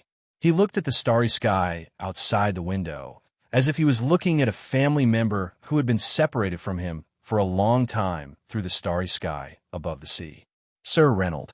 Reynolds' reminiscence was soon interrupted by someone. With a knock on the door, Reynolds recovered from his rare reminiscence and said softly, "I'm sorry, but I'm sorry." He said softly, "Come in." "Excuse me." Sir Reynolds. A handsome man with ruby-like eyes gently pushed the door open and came into the room. He bowed respectfully to Reynolds. "You can skip the formalities." "What's the matter?" "Fowler." Reynolds waved his hand, indicating that the handsome man, who was also his most capable subordinate, the combat expert Lee Fowler, did not need to perform unnecessary formalities. "Yes, I was rude." "Sir Reynolds, do you have any orders for me this time?" Lee Fowler responded, straightened his back, and lowered his gaze slightly, not looking at Reynolds' face. Reynolds saw this and did not care about Lee Fowler's actions. Instead, he nodded slowly. "Yes, there are some things I need you to do." Reynolds' fingers slowly tapped on the table, as if he was organizing his thoughts. Just now, the Amalgam held an online meeting with all the executive officers. In this meeting, the Amalgam decided to gather most of the organization's strength to complete a task. When Reynolds said this, he stopped and looked at Lee Fowler, as if waiting for Lee Fowler's response. Lee Fowler did not disappoint Reynolds. He was as capable and loyal as ever. "Yes, please give me your orders, Sir Reynolds." Lee Fowler did not hesitate, nor did he doubt Reynolds' intentions. "Yes, under the initiative of Mr. O, we also need to send a capable force to participate in this task. And this force will be led by you. At that time, after you lead this force to meet with the Amalgam's main force, you will be in charge of all operations. You don't need to report to me. When the results of the battle appear, it will be time for you to contact me. This, understand? For some reason, Reynolds gave a somewhat ambiguous order. It also made Lee Fowler's eyes fluctuate a little. Even if Lee Fowler had followed Reynolds for a long time and knew Reynolds' ultimate goal, this order now made Lee Fowler a little confused. Fowler, you don't have to think about this. When the time comes, you will know what to do. Reynolds did not say explicitly, but just smiled mysteriously. In this regard, Lee Fowler lowered his head. Yes, Sir Reynolds. If there are no questions, go and arrange it. Yes, Sir Reynolds. After Lee Fowler took the order and left, Reynolds turned to look at the sea of stars and smiled slightly. Alien spaceships? It seems that our world is not lonely. Don't you think so, Sir Mr. J? As soon as Reynolds' voice fell, a somewhat exaggerated figure suddenly appeared from the sky and hung in front of Reynolds in an astonishing upside-down movement. I've been discovered. I didn't expect Sir Reynolds to be so sharp. The clown's face had a scary smile, but it could not scare Reynolds. Reynolds laughed, turned around indifferently, walked to the table, reached for an empty glass, and poured red wine into it. He then raised his glass to the clown hanging upside down from the window. Would you like some, Sir Mr. J? The clown's round nose moved, and then he shook his head violently. No. Children can't drink this. Sir Reynolds, I appreciate your kind intentions. Ray Minkai did not care about the clown's refusal, but after the clown's refusal, he raised his glass and drank it. What a pity. Your Excellency has not had the chance to taste such good wine. Is that so? Maybe it's a big regret in my life. The clown wriggled his body and sat down on the sofa, speaking mysteriously. Sir Reynolds, your chance is here. Oh, please elaborate. Reynolds' heart skipped a beat. Madam seems to be moved. It's all thanks to that alien spaceship.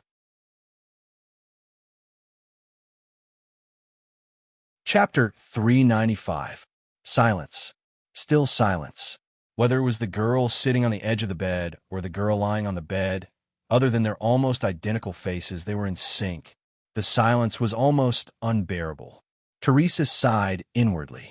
She had originally thought that she would be able to obtain some information from Xia Yulan, who had just woken up from her heavy injuries, but she did not expect that after Xia Yulan had a few words with Xia Yufeng, who had been standing guard by her bedside, she would close her eyes and no longer react to the outside world.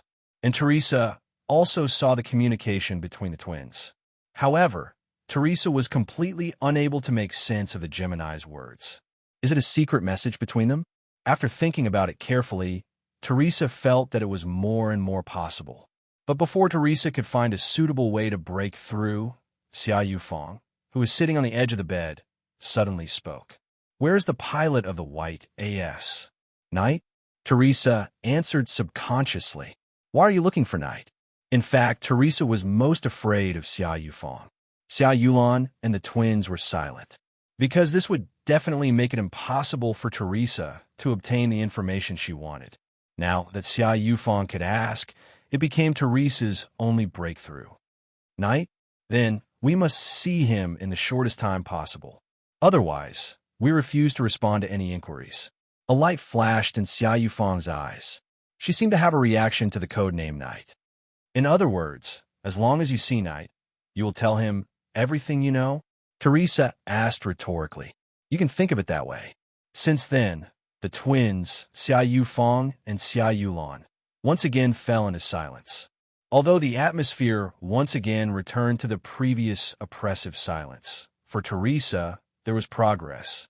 Without hesitation, and without trying to communicate with Xia Yufeng again, Teresa turned around and left the ward to meet with Richard, who was guarding outside. Richard, are we still in contact with Avalon? Teresa pondered for a moment and looked at Richard. Yes, Captain. We have always been in contact with Avalon. Richard nodded and said in a serious tone. Yes. Melissa, Wilba, and Xiangliang Zongjia. How are they doing? Teresa remembered the 3 people who had been sent to Avalon not long ago to learn how to use the Lambda Drive system. She couldn't help but ask. According to the report 12 hours ago, Cruz Wilba has already learned how to use the lambda drive system, but there is still a long way to go before he can freely use it in actual combat. In addition, Mao Melissa and Sagara Sosuke are also in the next step of the tutorial. I believe that they will soon be able to use the lambda drive system as skillfully as Cruz Wilba. Teresa couldn't help but nod at Richard's report. Although Ray Minkai had already left the Sons of Danu and took the IL with him, from the current situation, the Sons of Danu was temporarily shelved due to the lack of combat power. This gap would soon be filled by Melissa and the other two who had learned how to freely use the lambda drive system in battle. All in all, this transaction was not considered a loss. Richard sent a request to Avalon. In the name of the captain of Danu's son and the frontline commander of Mithril, I request a friendly visit to Avalon. Captain, this. Teresa's sudden announcement made Richard stunned for a moment. Can't I? Richard. No. Captain, I just think this may be a bit early. Early? Teresa tilted her head slightly and immediately understood Richard's meaning. Richard, are you saying that we should only mention the request for a friendly visit after this operation? Well, maybe that's the case. But now the situation has changed. The twin sisters requested to see the knight. Otherwise, we can't get any information about the amalgam from them. Teresa's words silenced Richard for a moment, but he soon felt relieved. After all, this was not a dangerous request. The reason why Richard raised this question was because this request was indeed a bit presumptuous in the current situation. I understand. I will arrange it now. In addition, Captain, I hope you can arrange for a few more people to accompany us.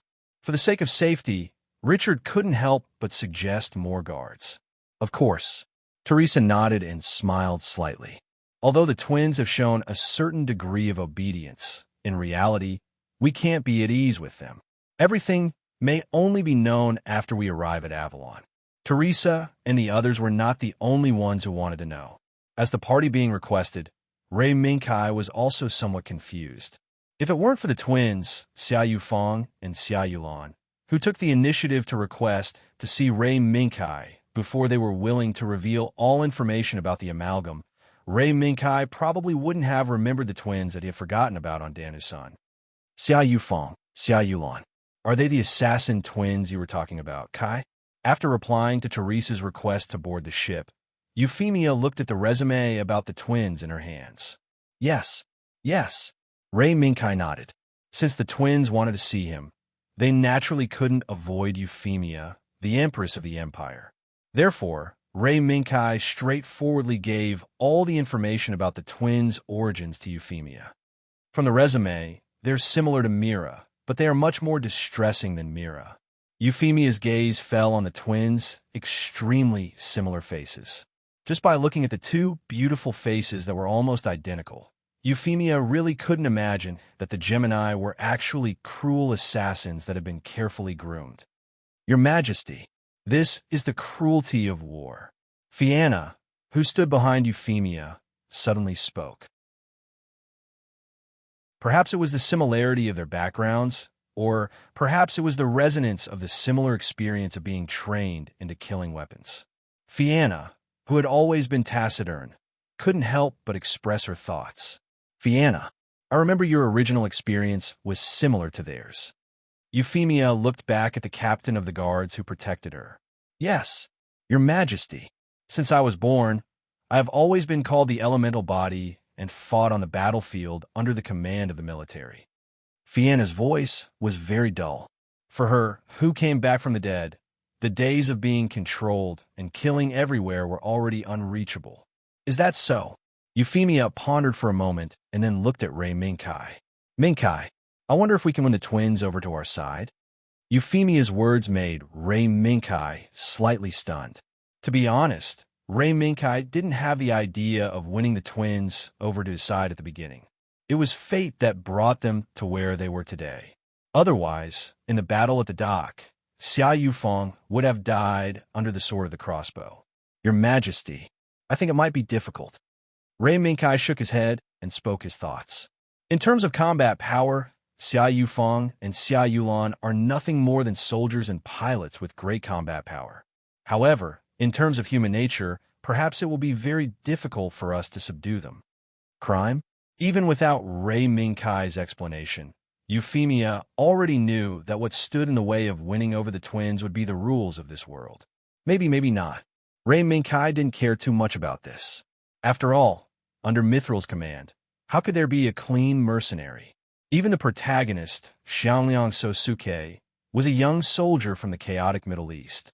In this case, as long as Mithril didn't pursue the matter of the twins could be big or small. The only thing that troubled Ray Minkai was the influence of the 9 dragons on the twins. Whether it was in his memory or now, after the 9 dragons died, the twins' actions were still affected by the 9 dragons. Even if it was an impossible task, the twins would complete the 9 dragons' orders without hesitation. This was a complicated relationship that was difficult to solve from the source. Is it that man? Looking at the troubled expression on Ray Minkai's face, Euphemia's intuition immediately guessed the key point. Yes. Whether that man is still alive or not, he will definitely be a hindrance to your Majesty's plan. Is that so? Euphemia suddenly smiled and put down the document in her hand. Forget it. Kai. In that case, let's take a step. If it doesn't work, then we'll deal with it according to the rules here. Yes, Your Majesty. 8 hours later, the helicopter carrying Teresa, Kalinin, and the twins, who were guarded by a group of soldiers, carefully landed on the deck of Avalon under the guidance of Avalon. Welcome to Avalon. We meet again. The lovely captain of Dan New's son. The welcoming team led by Royd and Cecil welcomed Teresa. Your Excellency Royd, Miss Cecil. It's nice to see you again. I'm afraid I'll have to trouble you two today. Teresa, who walked down from the helicopter, walked to Royd and Cecil and bowed slightly. No. How can you say that? It's a great thing for us to have such a lovely captain visit Avalon. Okay. Don't just stand here. The captain of night has arranged everything. After Royd casually finished a simple welcoming ceremony, he anxiously invited Teresa and Kalinin. Miss Cecil, where are Mal Melissa and the others? Kalinin, who was following behind, found an opportunity to ask Cecil. Miss Melissa? They're waiting for you inside. Cecil smiled mysteriously and only gave a vague answer. For some reason, Kalinin suddenly felt that this visit was a bit rushed. As for the soldiers following behind them, other than sizing up this unknown floating battleship that had been cruising in the skies above this region of the sea, Xia Yufeng, who was escorting Xia Yulan in a wheelchair forward, followed behind the crowd and moved forward. But then, when the door in front of everyone slowly opened, steel giants, who were 10 meters tall, stood facing each other. They were covered in silver armor and wore red cloaks. They pulled out long swords from their waists and slashed into the air. Bang! Bang! The long swords pierced through the air, and the buzzing sound of metal colliding could be heard. At the same time, the light refracted from the blades was so sharp at this moment that people could not look directly at it, and subconsciously felt a trace of fear. Teresa narrowed her eyes. Amidst the light refracted by the blades, she could vaguely see some silhouettes standing at the end of the welcoming formation formed by the steel giants standing opposite each other. Among them, Teresa vaguely recognized the figures of Melissa, Cruz, and Sosuke Sagara. Is this a show of strength? Teresa raised her head and looked at the steel giants standing on both sides of the corridor. Then, she looked at the corridor formed by the steel giants, swords that stretched out from under her feet. Colonel Kalinin, who came back to his senses, glanced at Royd, who still had a smile on his face, and reminded Teresa softly. It's okay. Kalinin, this is a grand welcoming ceremony, right? Your Excellency Royd. Teresa gave Kalinin a reassuring smile, then turned to look at Royd. Yes, Captain Teresa. This is a welcoming ceremony prepared to welcome distinguished guests, and it is also one of the grandest welcoming ceremonies in our empire. Royd had a kind smile on his face as he explained to Teresa in a slow voice. Is that so? Then this welcoming ceremony is really memorable. Teresa chuckled, then stepped onto the red carpet. She fearlessly walked toward the end of the red carpet in the midst of the scattered sword light above her head. Under the sword light, Teresa's petite and delicate body seemed to be emanating a fearless and tenacious radiance, and it actually caused the sword light that was pouring down to faintly avoid her. Colonel, Kalinin sighed secretly, then nodded to Royd and Cecil and waved his hand. Follow. So, under the leadership of Teresa, Kalinin and the others also stepped onto the red carpet paved by the sword light. Very good people. Kai, don't you think so? At the end of the red carpet, Euphemia, who had changed into a royal robe, looked at the petite figure walking on the red carpet fearlessly under the sword light, and couldn't help but exclaim, Yes, Your Majesty, this is the captain of Danu's son, Teresa Testarossa, a strong and smart girl. Standing next to Euphemia was Ray Minkai, who had changed into the Empire's standard military uniform, and he wore a long sword on his waist that symbolized his identity as the captain of the Night Guards. This time, in addition to responding to Teresa's request for a friendly visit, Euphemia, as the Empress of the Britannia Empire, was also conducting a foreign exchange.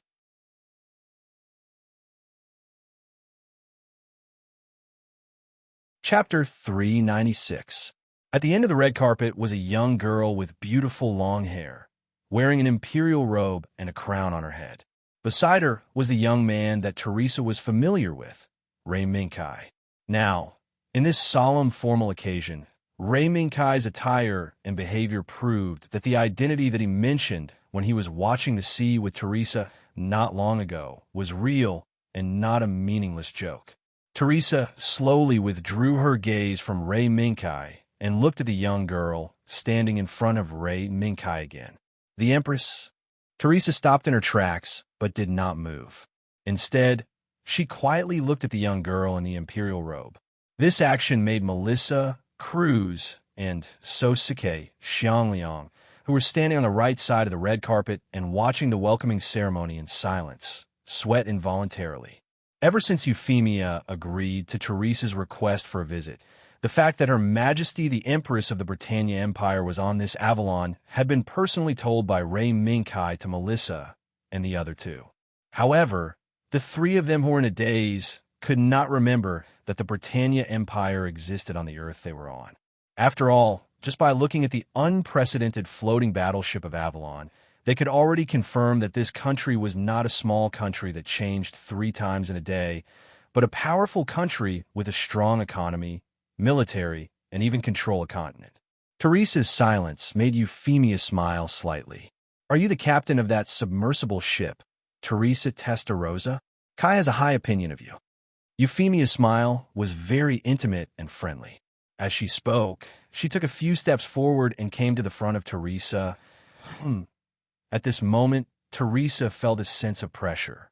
Yes, even if the two of them put aside their respective identities, they were both young girls of similar age. However, on a certain level, it was obvious who was better. Euphemia Britannia, 16 years old, 172 centimeters tall. Teresa Testarossa, 16 years old, 158 centimeters tall. In an instant, Teresa was completely defeated. Teresa stared at Euphemia, who was walking in front of her. She realized that she needed to raise her head to see Euphemia's face. At this moment, the two of them had unexpectedly completed their first confrontation in such a way. Unwilling to show weakness, Teresa raised her hand and saluted Euphemia. I'm Teresa Testarossa, a colonel from the Mithril Western Pacific Squadron. At the same time, he is also the captain of the assault submarine, Danu's son. With the advantage of height, Euphemia only needed to lower her head slightly to see the petite girl in front of her. She nodded slightly and said, Greetings, Captain. I am the current Empress of the Britannia Empire, Euphemia Britannia. Today, I am very happy to have you here, and I would like to extend my warm welcome to you. Here, in the name of Britannia, I guarantee that Captain Teresa and all the members of Avalon who followed you to this warship will be welcomed by the Empire. Empress, is it really Her Majesty the Empress? Euphemia's public identity immediately caused a commotion among the soldiers standing behind Kalinin. However, under Kalinin's reminder, they calmed down again. However, Kalinin, who stopped the commotion, did not have the calm expression on his face. His gaze went past Teresa, past Euphemia, and landed on Ray Minkai, who was standing behind Euphemia. His gaze even collided with Ray Minkai's in midair. "Knight, you're really good at hiding your strength." Likewise, at this moment, the two of them actually completed a short communication when their gazes met. And all of this, under the tacit understanding of the two of them, they did not mention it again. "Excuse me, I didn't expect Her Majesty the Empress to come in person." After Euphemia revealed her identity, Teresa could no longer hold back and could only salute again. "No need to be so polite. Captain Teresa, this isn't a suitable place to talk. Let's go somewhere else to talk." After Euphemia indicated that Teresa did not need to be so polite, she raised her hand towards the aisle on the right, indicating that her side was ready to receive Teresa and her party. Euphemia brought Teresa and her party away, but Ray Minkai, Kalinin, and the Gemini stayed behind. In addition, the soldiers who came with Teresa were also arranged by Roy to be brought to another cabin to receive the reception from the Empire. Of course, as a high-ranking officer who came with Teresa, Kalinin must immediately return to Teresa's side, but before that, he still had some things to deal with. For example, a Gemini. "You're looking for me?" Ray Minkai looked at the Gemini, who was standing and sitting in a wheelchair respectively, and a trace of doubt appeared on his face. At this moment, the soldiers who came with Teresa had already been taken away. On the surface, other than the Gemini, there were only the white-haired Kalinin and Ray Minkai left here. Among the Gemini, if Xia Yufeng, who seemed to be fine, wanted to plot against them, now was the time. However, Xia Yufeng didn't have any ulterior motives. After looking at Xia Yulan, who was sitting in a wheelchair, she walked 3 meters in front of Ray Minkai and looked at Ray Minkai coldly. "I'm going to kill you." As soon as Xia Yufeng opened her mouth, it was a cold and murderous declaration. Ray Minkai raised his eyebrows and looked at Kalinin. Kalinin shook his head, indicating that he didn't know. Immediately afterward, Xia Yufeng said again, "Killing you and destroying the white Mecha is our mission, and it is also the mission left by the teacher." In Ray Minkai's impression, Xia Yufeng didn't seem to have such a long-winded performance. In this regard, Ray Minkai just calmly responded. And then, Do you want to kill me with a pistol, or do you want to kill me with an AS?" The soft sound of rubber tires pressing on the cold steel plate slowly sounded. Xia Yulan, who was sitting in a wheelchair, came to Xia Yufeng's side and looked at Ray Minkai with the same cold eyes. "We can't do it. No matter if it's Yufeng or me, we are both unable to complete this mission." Xia Yulan's answer made Ray Minkai a little confused. "Is that so? Then what are you here for?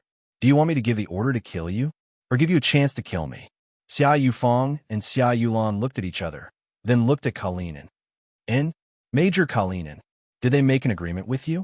The Gemini's performance was really strange, but Ray Minkai still noticed something from it. Cough.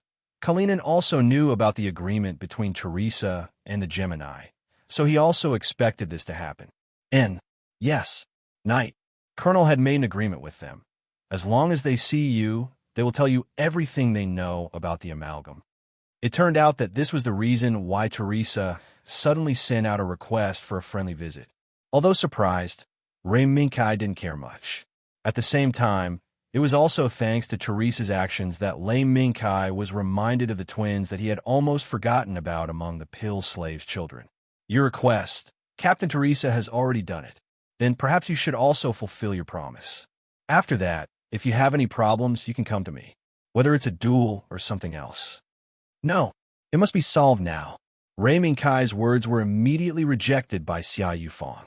From the Gemini's two identical and cold faces, it seemed that they had already recognized Ray Minkai. If this matter wasn't solved today, the Gemini wouldn't let it go. Cough. Then, Miss Xia Yufeng, what do you want to pass on the information you know to Mithril? After seeing that Ray Minkai didn't respond, Kalinin took the initiative to speak. Otherwise, it would be a stalemate for a while. However, what happened next left Kalinin dumbfounded. We want to kill you, but before we kill you, we will become your lackeys. No matter what order you give, we will do it. Xia Yufang's words under that expressionless face stunned Kalinin, and it also made the corner of Rei Mingkai's eyes twitch a few times. What the hell is going on? Do you think that someone would be stupid enough to put someone who openly declared that they want to kill him by his side as a lackey? Lei Mingkai sneered when he came back to his senses.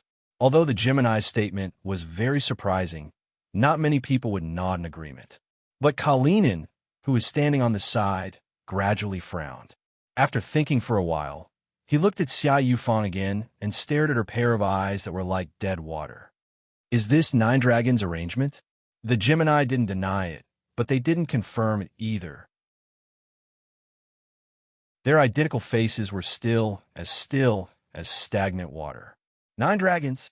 Rei Mingkai twitched the corner of his mouth and frowned. Even if that dead man is dead, he still wants to discuss people. No. Kalinin shook his head. Among the 4 people present, except for the silent Gemini, perhaps only Kalinin, an old opponent, was most familiar with 9 dragon style. 9 dragons is testing you. Knight. What? Testing me? Are you kidding me? Kalinin's words puzzled Rei Mingkai. As a man who was killed by his own hands, he actually left such a thorny problem for Rei Mingkai after his death. 9 dragons? What is he trying to do? I don't know why 9 dragons did this. I'm afraid even you guys don't know. Kalinin shook his head and looked at the Gemini. The Gemini still remained silent, but that was also the answer. Testing me? Rei Mingkai coldly laughed. Xia Yufang and Xia Yulan were picked up by 9 dragons and trained to be cold and ruthless. In order to complete the mission, they would do anything, even themselves, to complete the mission. At this moment, the dead 9 dragons seemed to have used them as some kind of bargaining chip to test Rei Mingkai. Perhaps any wrong choice would lead to Rei Mingkai's death. Countless possibilities kept appearing in Rei Mingkai's mind, but all of them were rejected by Rei Mingkai without exception. Kalinin maintained a wait-and-see attitude, because this was not something he should interfere with. What he said just now might be the limit of what he could do. After all, if he were in Rei Mingkai's position, Kalinin would have a hard time making a choice. But he knew that in the end, he would still choose to kill the Gemini. For someone like Kalinin, who came from a spy agency of a certain country, as long as there was a threat to his life, he would have to eliminate it immediately. The Gemini still remained silent. They did not show any signs of fluctuation or uneasiness about the choice that was about to happen. Suddenly, Rei Mingkai coldly snorted. 9 dragons. I didn't think that even in death, you would still try to trick me. Very well. Knight, have you decided? Kalinin looked at Rei Mingkai, trying to find an answer from his expression. I've decided. Rei Mingkai nodded. Xia Yufang, Xia Yulan. You want to kill me? Xia Yufang and Xia Yulan's eyes revealed a trace of killing intent. That was their answer. Very well. Rei Mingkai fearlessly faced the Gemini's killing intent. Since you want to kill me, then do as you please. But before that, all of you must carry out my orders to the letter. Yes. The Gemini looked at each other and said in unison, Order? Go find Fianna. Tell her that I told you to find her. Fianna will arrange your next task. Yes. After the Gemini responded, Xia Yufang took out a disc from her pocket and handed it to Kalinin. This is the information you want. Straightforward and efficient. After Rei Mingkai made his choice, the Gemini did not hesitate to change their identities and began to act according to Rei Mingkai's orders. Seeing the Gemini being taken away by the soldiers at the exit, Kalinin looked at Rei Mingkai with a puzzled expression. Knight, although this information is very important, isn't it a bit reckless to let them stay by your side? Rei Mingkai chuckled. This is a test, isn't it? Even if the 9 dragons died, they wouldn't let people be at ease. But I'm not worried about Xia Yufang or Xia Yulan, because this is a test in itself. Kalinin did not know. Xia Yufang and Xia Yulan, the Gemini pair, did not know either. This so-called test did not pose any threat to Rei Mingkai from the very beginning.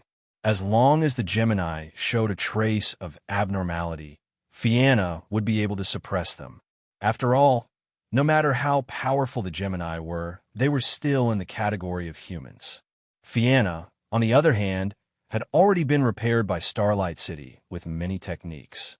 She was no longer limited by her lifespan and could completely release her true strength. In other words, if the current Fianna was serious, she would inevitably become a terrifying existence, like a moving natural disaster.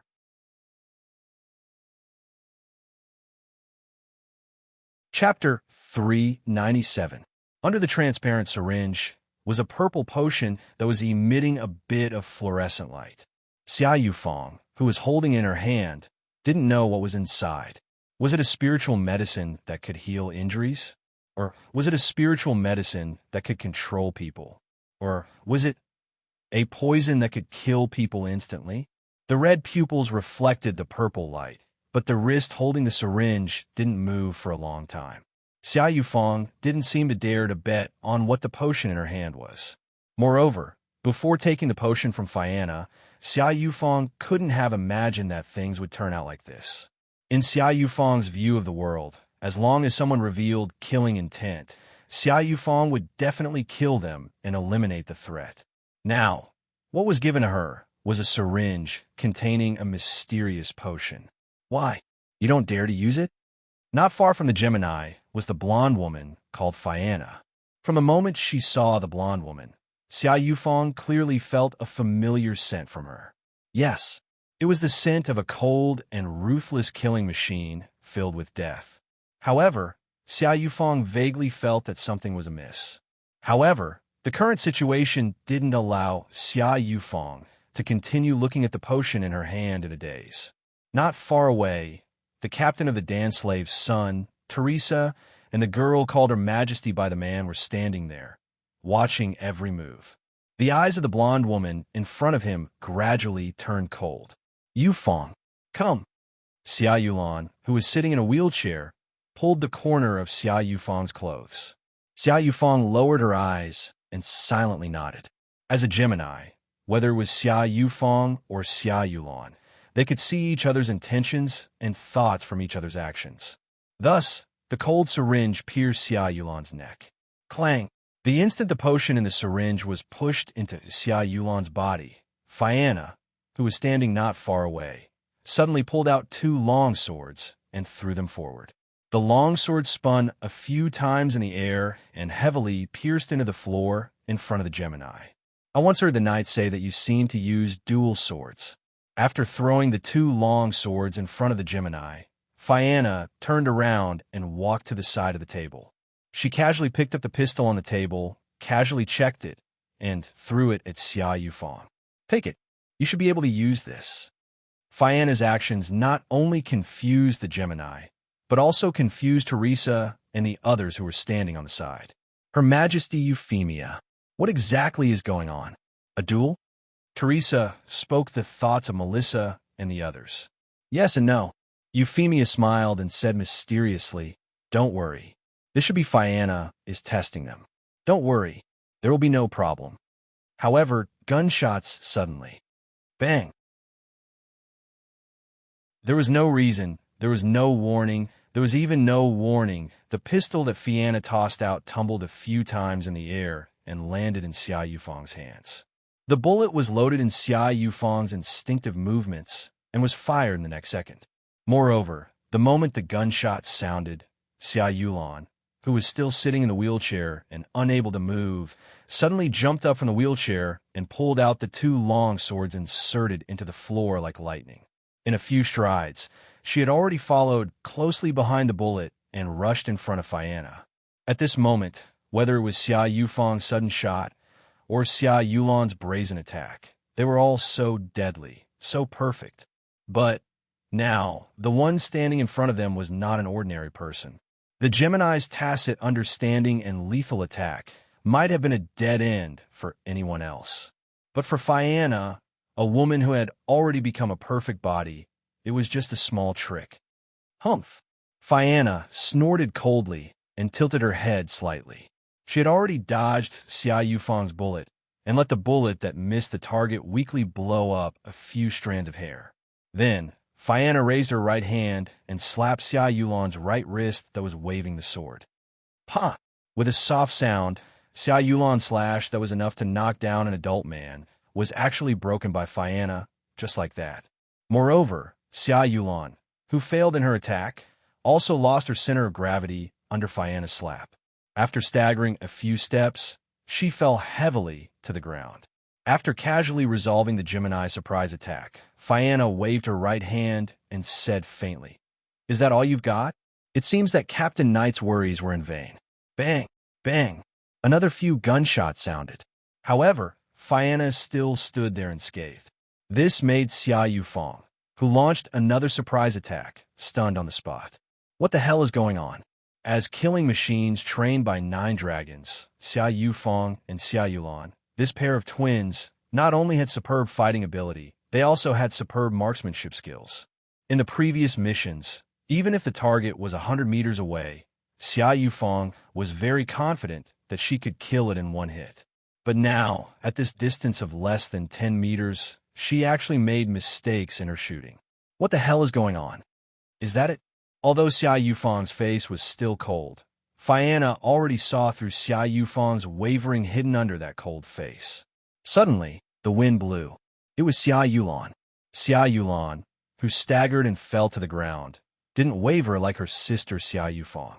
Instead, she decisively waved the sword in her hand and launched a storm-like attack at Fianna.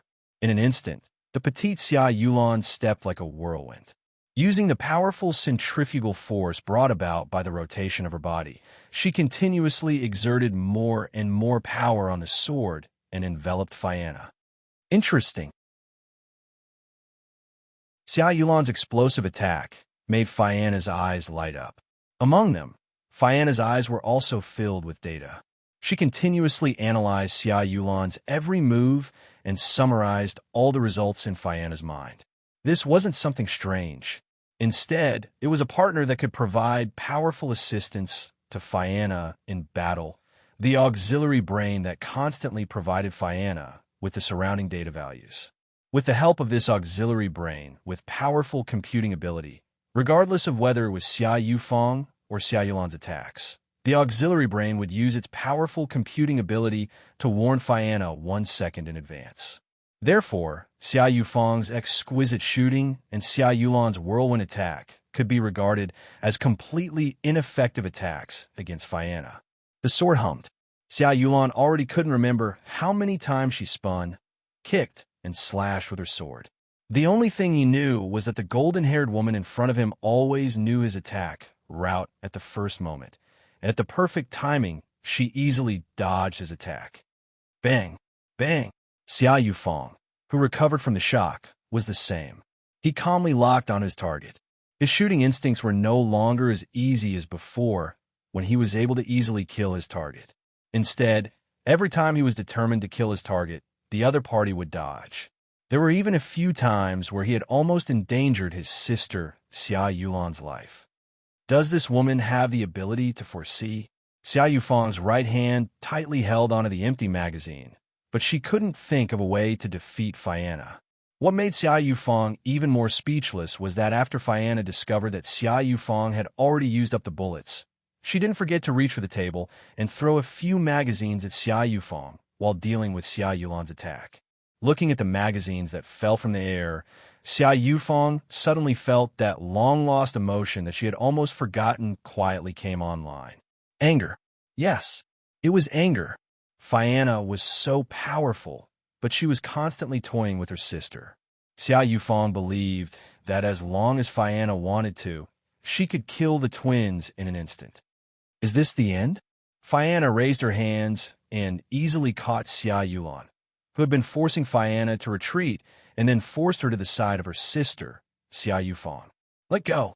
Fianna's hands exerted force, and Xia Yulan struggled. The moment she groaned, she no longer had the strength to hold the long sword in her hands and let it fall to the ground. As Ray Mingkai expected, after Xia Yulan's weapon was effortlessly seized by Fianna, this competition might have come to an end. Seeing that her sister had fallen into Fianna's hands, Xia Yufeng gradually put down the gun in her hand and waited for Fianna's judgment. On the other side, Melissa, Cruz, and Sosuke Xiangliang, who were shocked by Fianna's performance, couldn't help but gasp. How can there be such a powerful woman in this world? She dodged the shots at such a close distance. For ordinary people, this is a miracle that they don't even dare to think about. Cruz madly complained in a low voice. It was clear that Fianna's strength had refreshed Cruz's view of women several times, making Cruz unable to find the words to describe the situation in front of him.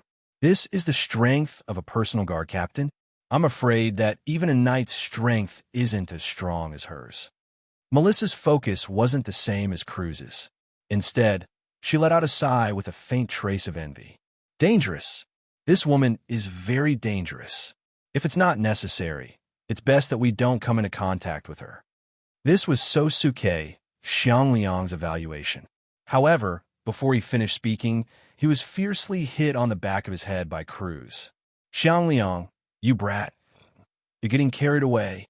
Don't think that you can ignore everyone just because you have Xiaoyao. Do you know that you'll be punished by the heavens like this? When Cruz discovered that Sosuke Xiangliang was acting up again, he immediately whispered to him in a low voice, making Melissa shake her head. We lost. Xia Yufeng and Xia Yulan looked at each other and took the initiative to admit defeat. Thus, this sudden confrontation came to an end. We lost. Be obedient. Although I don't know why the knight wants you to stay by his side, if you dare make a move against the knight, or even his majesty, I, Fianna, will become your enemy. Fianna's warning became the conclusion of this battle. That, I think she's called Fianna? Your Majesty. Teresa looked at Fianna with flickering eyes. Yes, that's my personal guard captain, Captain Teresa. Euphemia nodded and gave Teresa a brief introduction about Fianna. Then Euphemia said, That's right. Perhaps it's time for us to get to the point. Captain Teresa, what do you think of the Amalgam organization? At the same time, above the vast and boundless sea, on a certain ship, Mr. O sat in front of a computer with a gloomy face. He looked at the screen that represented various identities, but all of them had the same identity as the executive officers of the Amalgam. This was an unprecedented and bold suggestion. Mr. O believed that he would definitely usher in success. Therefore, Mr. O must gather the power of the entire Amalgam in his hands to deal with unexpected situations. Mr. O, aren't you taking a bit of a risk? Although the legend of the so-called alien spaceship has caused a lot of commotion, the superpower's fleet has just suffered a crushing defeat in that area of the sea. On the screen, a code representing a certain or was slowly flashing, and from it came words that Mr. O did not want to hear. These words seemed ordinary, but they had a significant impact on Mr. O's future plans. If he didn't eliminate the impact in time, he was afraid that his subsequent plans would be limited. I agree. Without warning, Leonard, who should have been the first to jump out to oppose him, was the first to stand up and express his support for Mr. O. Leonard also generously handed over the command of his troops that were about to enter the sea to Mr. O for the time being. Mr. O, I'm very sorry. Due to business, I couldn't make it in time. However, you don't have to worry. Lee Follet will be the commander of that troop. Please take good care of him. Who was Lee Follet? Mr. O naturally knew, but Mr. O did not expect Leonard to be so generous as to temporarily hand over his capable subordinates to him. This change gave Mr. O the illusion that Leonard had surrendered to him. Is that so? Then, I'll accept your offer. Mr. A.G., Your Excellency Reynolds, I'll remember your kindness this time. Mr. O, who was currently short on manpower, finally had the courage to challenge again after receiving Leonard's promise. No, you're welcome. Mr. O, after all, the Amalgam is a whole. Without someone, I'm afraid this huge organization can't operate smoothly. Reynolds smiled ingratiatingly. If it's possible, I think the Amalgam needs a leader to command all the forces of the Amalgam. Otherwise, I'm afraid the predicament that Mr. O encountered will happen again.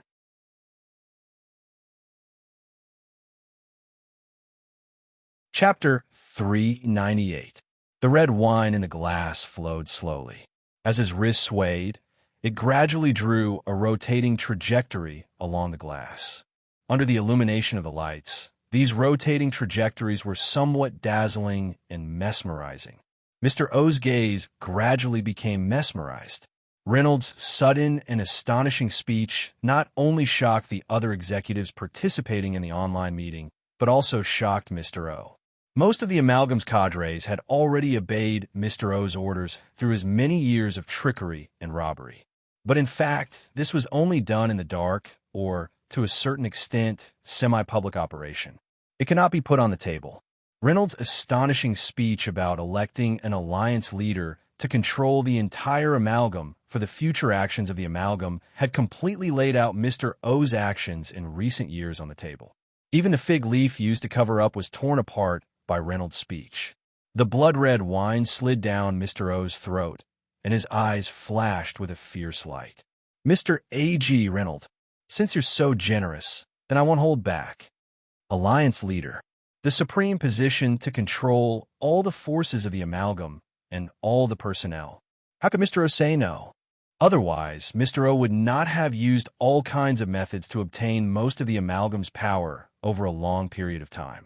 Now, Reynolds was so considerate as to give Mr. O the opportunity to completely control the Amalgam's power. Mr. O was tempted. Even if there was a trap set by Reynolds in front of him, Mr. O would not back down because of it.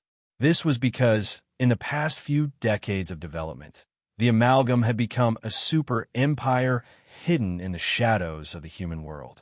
Its tentacles not only covered many military forces on the surface, but they even spread throughout all walks of life around the world. Whether it was in the economic field, the political field, or the military field, the Amalgam's personnel on the surface and in the dark were not completely clear. Even the executives who controlled the Amalgam were not completely clear. In this case, to be able to completely control the top position of this huge empire was undoubtedly the most delicious and irresistible supreme throne. I'm tempted. No matter what, human desires are always so simple. Just as Mr. O made up his mind, Miss Q's voice rang out. "Ma'am, aren't you supposed to be at the Research Institute? Why do you have time to come here?"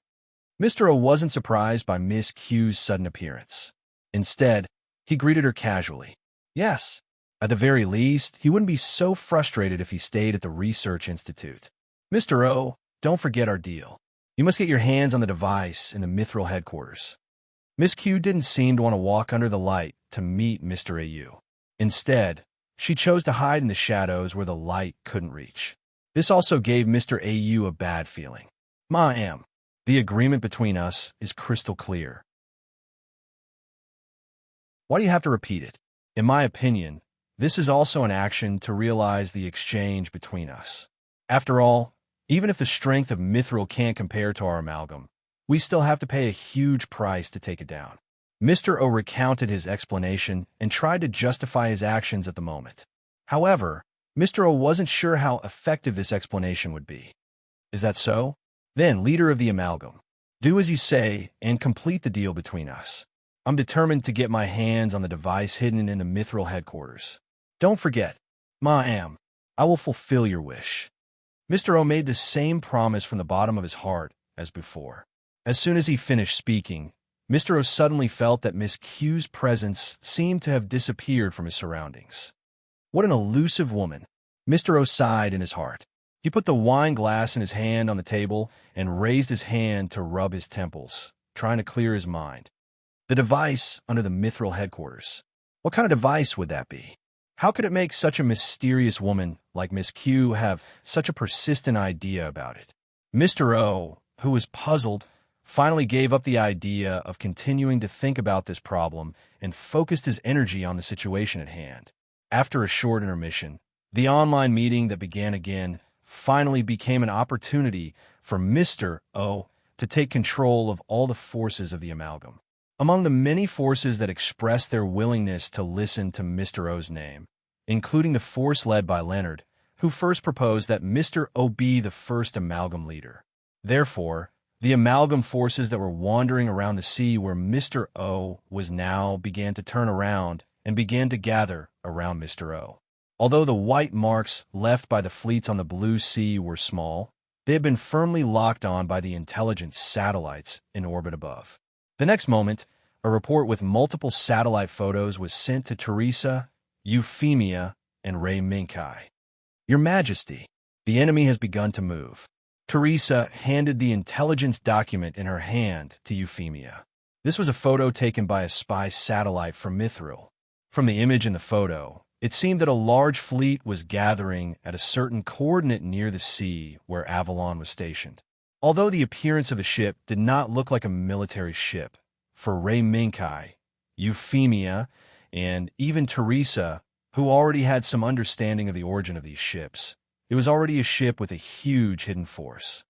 It seems that the amalgam has reached a certain level of consensus. Captain Teresa, are you ready? Ray Minkai pondered for a moment and looked at Teresa. Although it's a bit rushed, we've done our best. At least in the next battle, the son of the pill slave will definitely join this battle. Teresa nodded. What about the reaction of the other countries? Now Mithril probably knows how terrifying the hidden force of the amalgam is, right? Ray Minkai asked as if he was referring to something. Yes. We've blocked the information here as much as possible. Other than me, Kalinin, and Richard, only Melissa, Sosuke Sagara, and Kurlutz, who boarded the ship, know about the existence of Avalon. The rest of the son of the pill slave crew members so far only think that we're going to a certain island country to discuss the upcoming escort mission. Teresa's words made Ray Minkai frown slightly. As much as possible? Then, how confident is Mithril, no, the son of the pill slave, against this scale of forces? Ray Minkai pointed at the photo in Euphemia's hand. Although it was a satellite photo taken from orbit, as long as a rough calculation estimated the number of ships left on the sea from the traces left on the sea, it could be estimated the size of the forces that the amalgam would put into the battle next. Giant beasts, king of hell, these ASs used by the amalgam in active service were bound to be among them. If Avalon and the raging flame demonic sword were not included, these forces would have been too much for the son of the dance slave. Of course, if it was a mobile warfare strategy, the son of the pill slave wouldn't put these ships in their eyes. But now, because Avalon was still acting as the so-called alien spaceship, this battle had become, in a sense, a positional battle. At that time, in the eyes of the king of hell and the giant beasts, the son of the pill slave, who couldn't move at will, would be a sweet piece of fatty meat. No, Knight, the son of the pill slave, can use cruise missiles to weaken the enemy's strength. Therefore, if the size of the opponent's forces remains at this level, the son of the pill slave won't put them in their eyes. Teresa was very confident. As the designer of the son of the pill slave, she knew the extent of her painstaking efforts. Is that so? Although confidence is a good thing, at least before that, we have to make more preparations. Captain Teresa, this is a document. Please send it back to the Mithril Operations Headquarters. The disc in Ray Minkai's hand made Teresa slightly stunned. After subconsciously taking the disc from his hand, Teresa looked at Ray Minkai in confusion. This is bait. Captain Teresa. Bait? Yes. Captain Teresa, you should know the organization structure of the amalgam. Beehive Network. With Ray Minkai's reminder, Teresa suddenly understood. With each executive officer at the top, the amalgam, which was constantly expanding from top to bottom, could not be considered a tightly structured organization. Although such a loose structure allowed the amalgam to develop rapidly over the past few decades, it was impossible to transform from a loose organization to a tightly structured organization like Mithril overnight. But thinking of this, Teresa's mind suddenly flashed. She seemed to have thought of a possibility. Knight, you said there's a ghost inside Mithril? I don't know. But this is bait. Ray Minkai didn't choose to tell Teresa the truth. Mr. Zian Jackson, this was a cadre of the amalgam. At the same time, he was also the secretary of Jerome Boda, the commander of the Mithril Operations Headquarters. Therefore, his true identity was a high-level agent of the amalgam lurking inside Mithril.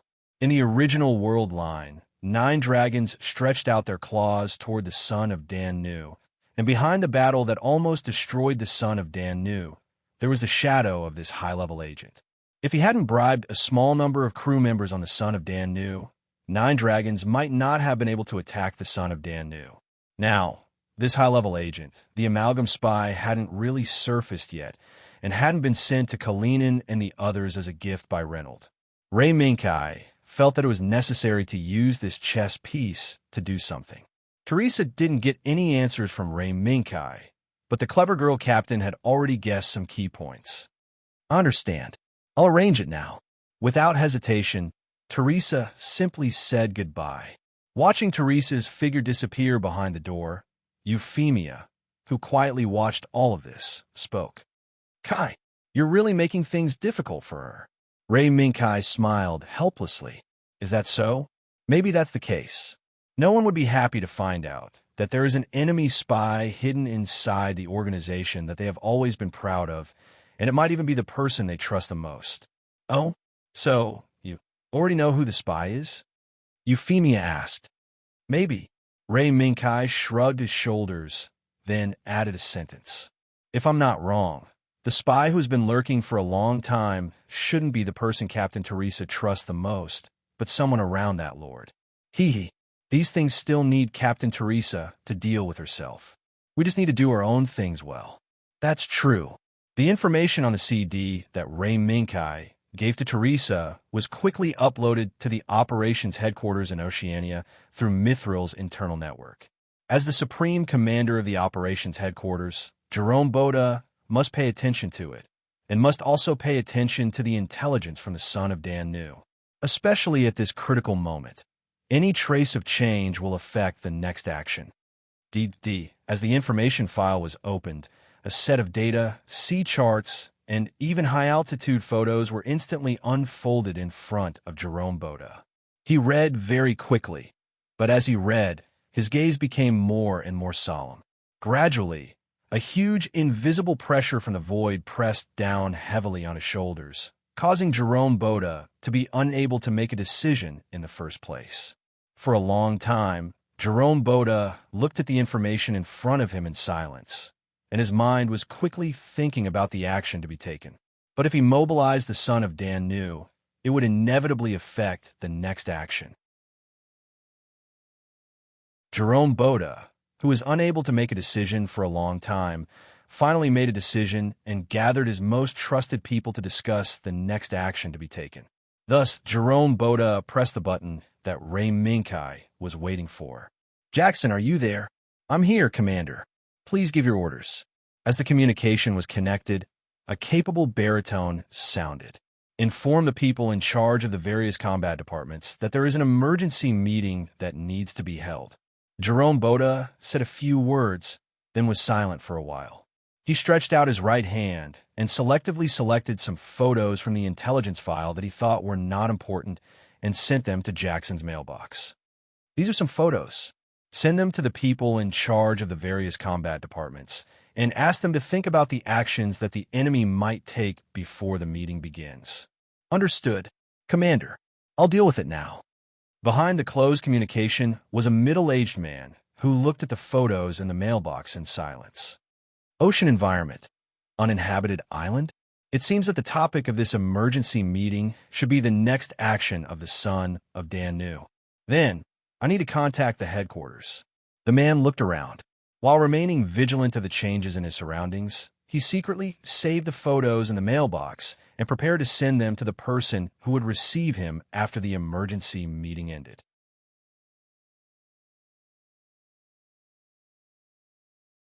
Chapter 399. Complacent. Perhaps this could be used to describe Mr. Au's mood at the moment. After many years of operation and greed, Mr. Au might not be able to share this feeling with others. But the confident smile on Mr. Au's face all day long was enough to explain everything. In the past few days, except for the troops that were too far away to arrive for the time being, Mr. Au could be said to have gathered most of the amalgam's forces. Moreover, he also saw Reynolds' sincerity. A force led by Reynolds' right-hand man, Lee Fuel. Although this force did not bring many Ultralisks, they brought the Plan 1058 Helking, which was provided to elite commander-level pilots. The biggest difference between this model of Helking and the old model was that the hair-shaped radiator was transformed into a large metal plate on the back. This approach was to improve the efficiency of heat dissipation, thereby extending the use time of the lambda drive system.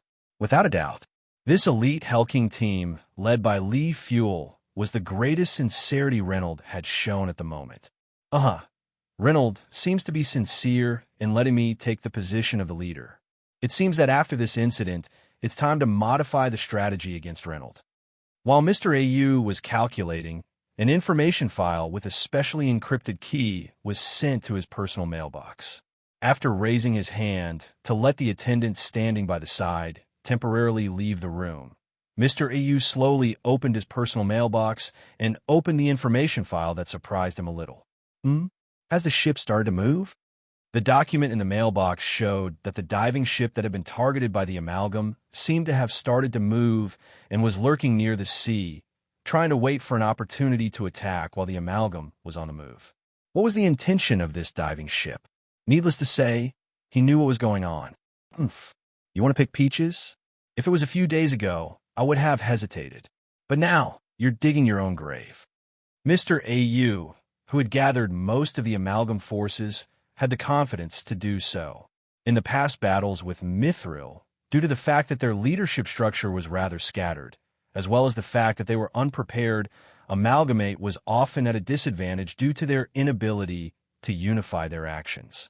Now that the amalgam had clearly unified its will, Mr. O was looking forward to seeing the power that the amalgam was about to unleash. He was also very eager to see the form of the behemoth that was about to display its supreme power in his hands. It's just a diving ship. Send a special team to deal with this diving ship. After a little thought, Mr. AU quickly made a decision. There was no one else for this special team. It was the elite team, led by Lee Fuel, that Reynolds sent. The size and quality of the team were just in line with the current situation. However, if the elite team led by Lee Fuel was sent to deal with the son of the Dan slave, they would probably be absent from the next operation. In this way, it would be difficult to explain it to Reynolds.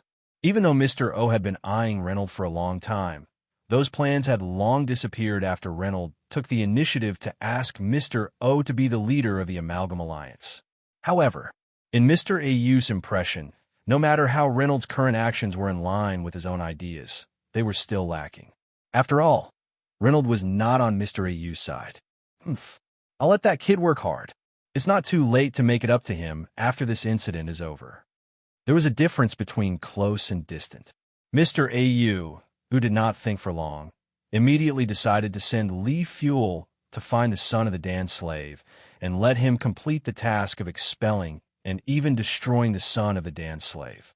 But he did not know that Lee Fuel actually agreed to this task, which would undoubtedly result in him being expelled from the division of the spoils of war.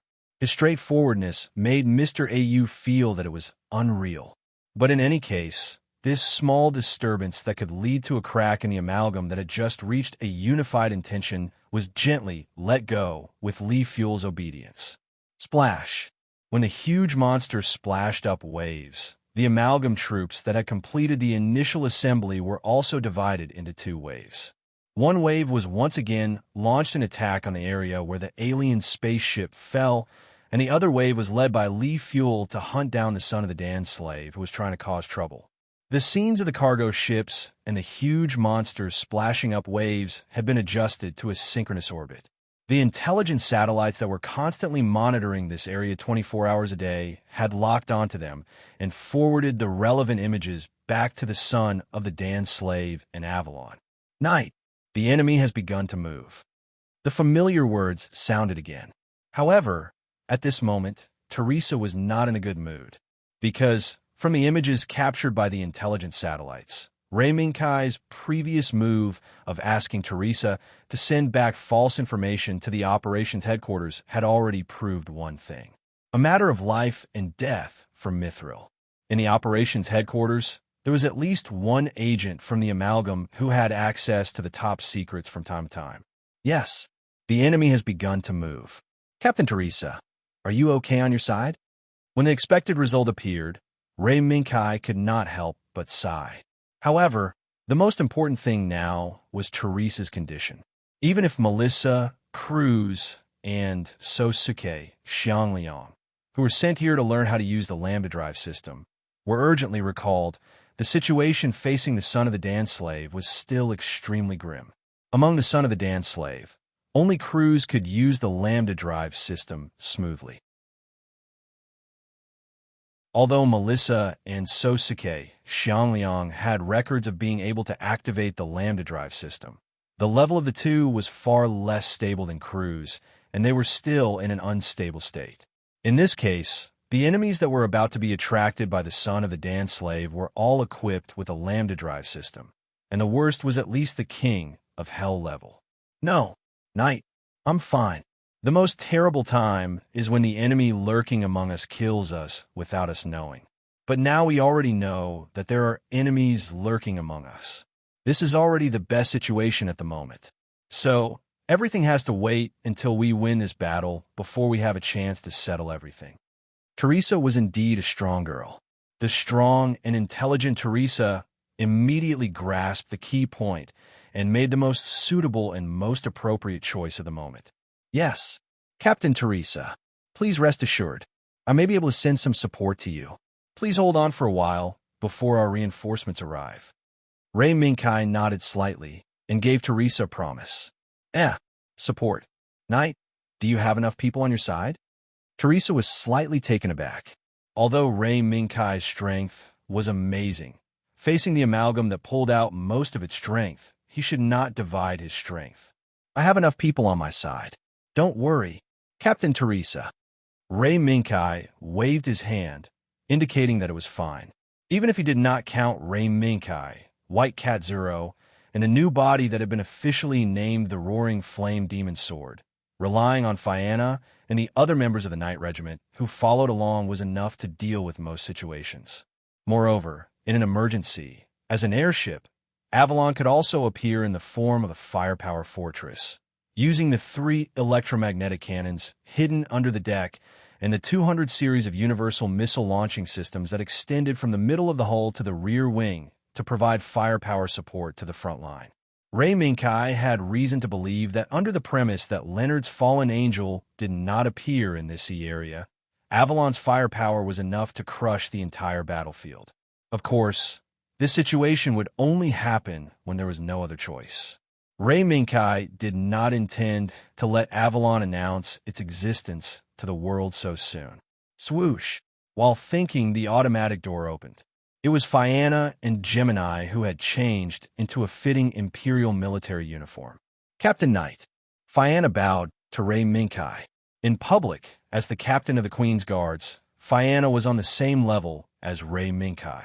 But in private, Fianna still followed the relationship between superior and subordinate and meticulously carried out the etiquette that subordinates should perform. Fianna, how are their qualifications? Ray Minkai nodded and looked at the two people who stood quietly behind Fianna. They did not have the slightest excessive reaction to Ray Minkai, the person that they declared they must kill. Very good. Whether it is the elder sister Xia Yufeng or the younger sister Xia Yulan, their fighting ability, shooting ability, and body piloting skills have all reached or even exceeded the basic requirements of the Red Shoulders team. As soon as Fianna spoke, Ray Minkai was a little surprised. Oh, reached the basic requirements of the Red Shoulders team? Xia Yufeng, Xia Yulan, your abilities were able to receive such high praise from Fianna? Xia Yufeng and Xia Yulan were unmoved by Ray Minkai's doubts. This should be inevitable. As people from a different world, Gemini would not know what the name of the Red Shoulders team meant to Ray Minkai. That was a super ACE team formed by the sole survivor of hundreds of elite pilots who had fought against each other. From this, it could be seen why Ray Minkai was surprised when he heard Fianna's high praise for Gemini. Captain Knight, please don't misunderstand. This does not mean that Xia Yufeng and Xia Yulan can be compared to the official Red Shoulders team. What I mean is that Xia Yufeng and Xia Yulan's current level can participate in the Red Shoulders team, the real Red Shoulders team selection, and can also obtain the final qualification with a high probability. Fianna already guessed Rei Minkai's thoughts from Rei Minkai's expression. So, Fianna explained again to clarify Rei Minkai's misunderstanding. The qualification to be selected? Rei Minkai, who understood, shook his head slightly. But this is enough to surprise people. So, Fianna, are you confident about the next operation? Fianna's expression became serious. Of course, your subordinate is confident in the following operation. But for them, the knight's confidence is the most important. Yes, in the next operation, Gemini would not act with Rei Minkai and Fianna. Instead, they would be sent by Rei Minkai to support the Dan Slave's son. This might be a risk, but Rei Minkai felt it was worth a try. In addition, Gemini's body was not the king of hell, but the mass-produced Lionheart Knight that was temporarily modified. Rei Minkai, who controlled the final control key of the mass-produced Lionheart Knight, was not worried that Gemini would cause trouble after leaving Avalon. After all, dealing with Gemini was just a matter of pressing a button. Xia Yufeng, Xia Yulan. Rei Minkai, who made the decision, shouted loudly. Gemini took a step forward, past Fianna, and stood 3 meters in front of Rei Minkai. With such a distance, according to Xia Yulan's eruption, it would only take a short second. However, Gemini, who had declared that she wanted to kill Rei Minkai, had a cold expression. She silently waited for Rei Minkai's order, just like how she had declared that she wanted to kill Rei Minkai in the first place. Then, she announced that she wanted to become Rei Minkai's lackey. Are you really lackeys? After a few rays of light flashed through Rei Minkai's eyes, he raised his hand and pointed at Gemini in turn. Xia Yufeng, Xia Yulan. Not long ago, you claimed that before killing me, you would become my lackeys. Now, you will have your first task as lackeys. Are you really mentally prepared to become my lackeys? Xia Yufeng and Xia Yulan's expressions did not change, but the light in their eyes was extremely cold. Please give the order. Gemini was unmoved and only responded coldly to Rei Minkai's words. Go get your new body, then go support the Dan Nu's son and expel or eliminate the amalgam troops. Yes. After the order was given, Gemini simply turned around and left, leaving no time for Rei Minkai to continue testing them. Just like the old me. Looking at Gemini's back as they left, Fianna suddenly felt emotional. Thinking of Kiligu, Rei Minkai heard Fianna's sigh and said casually, No, Knight Captain, it's just an emotional outburst. This pair of sisters, except for the feelings between each other, would hardly have any attachment to anything in the outside world. It's simply a living killing machine. Fianna recalled when she had just woken up and conducted various experiments under the command of the military. The only difference was that the Gemini still had each other, while Fianna was alone until she met Chi Li Gu and followed him in the following days. Only then did things change. But Fianna, they became like this because of that man's appearance. Perhaps this is fate. Rei Minkai raised his right hand and slowly clenched his fist. Now, that man is already dead. Then, in the next battle, Gemini's fate, perhaps, no. It should be said that it will be changed by me, by us. Just like when you met Kiligu, your fate began to change.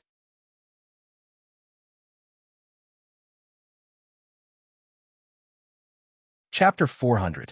The atmosphere before the battle was solemn. When so many killing weapons created by the most advanced human technology were gathered in this sea area, the aquatic creatures living in this area were gradually driven away from this area of the sea area that they used to live in due to the heavy atmosphere before the storm, as well as the huge sense of oppression. Under the bright and beautiful sun, in the clear sea water, the coral reef that only had a few fish fry left was suddenly shrouded by a huge shadow. At the same time, a heavy pressure also came with the arrival of this huge shadow and pressed on the heads of the remaining aquatics in the coral reef. Phew! Puff! In an instant, the sand on the seabed paved with soft sand had yet to be blown away by the current. The remaining aquatics that remained around the coral reef finally abandoned the sea area that they relied on for their survival and fled deeper into the sea. Boom! The moment this last escape route was launched, a violent explosion blew up the sea area where the coral reef was located and dragged the shadow that shrouded the coral reef into a catastrophe. Boom! Boom! Boom! Above the sky, streaks of white light continuously descended from the sky and fell into this sea area like a rainstorm, completely covering the coral reef in it. At the same time as the strong energy explosion erupted, it also set off waves of water that were higher than the previous waves. There was a thunderous rumble. Waves of water that were higher than the previous waves. This wave of movement that was louder than the previous wave made Mr. O, who was at the rear, frown slightly. "Sir, the vanguard troops are under attack." Mr. O suddenly raised his right hand, indicating that his subordinates could shut up. Even if his subordinates did not say anything, Mr. O could still observe the water column that exploded from the horizon in the distance with his naked eye. The battle was very intense. However, just like the previous battle, they did not find any trace of the enemy at all. TSK, are all the preparations we made before completely useless? Mr. O secretly clenched his fists. In order not to repeat the same mistake, Mr. O had made many arrangements before the battle began. In order to allow the giant beast to successfully break through to the side of the so-called alien spaceship, Mr. O had deployed almost all of the available helicopters in this area. However, the behemoth at the forefront of the Vanguard force was attacked before the helicopter gave any warning. What the hell is going on? The enemy's attack range was actually so far. Pass down the order. While the Vanguard forces speed up, let the helicopters expand the search area. The enemy was in the dark while I was in the light. In this helpless situation, Mr. O finally came up with a solution that was not a solution. In the sky, more than a dozen black dots quickly spread out in a fan shape, expanding the search area as quickly as possible. They did their best to explore the situation in front of the Vanguard and even the surrounding area to provide intelligence support for the Vanguard. The enemy has taken the bait. Unbeknownst to them, when Mr. O decided to expand the search range of the helicopter, many pairs of eyes were also secretly watching the situation. Do it! Fianna, Countess Royd. Euphemia, who sat on the throne, looked at the helicopter on the screen and nodded slightly. Yes, Your Majesty. Fianna raised her hand and lightly tapped her chest. She immediately turned around and left for Naku. Royd, on the other hand, pushed up his glasses and waved his hand to give an order. Missile launchers A1 to B2 on the right flank of Avalon. Load with interference fog bombs.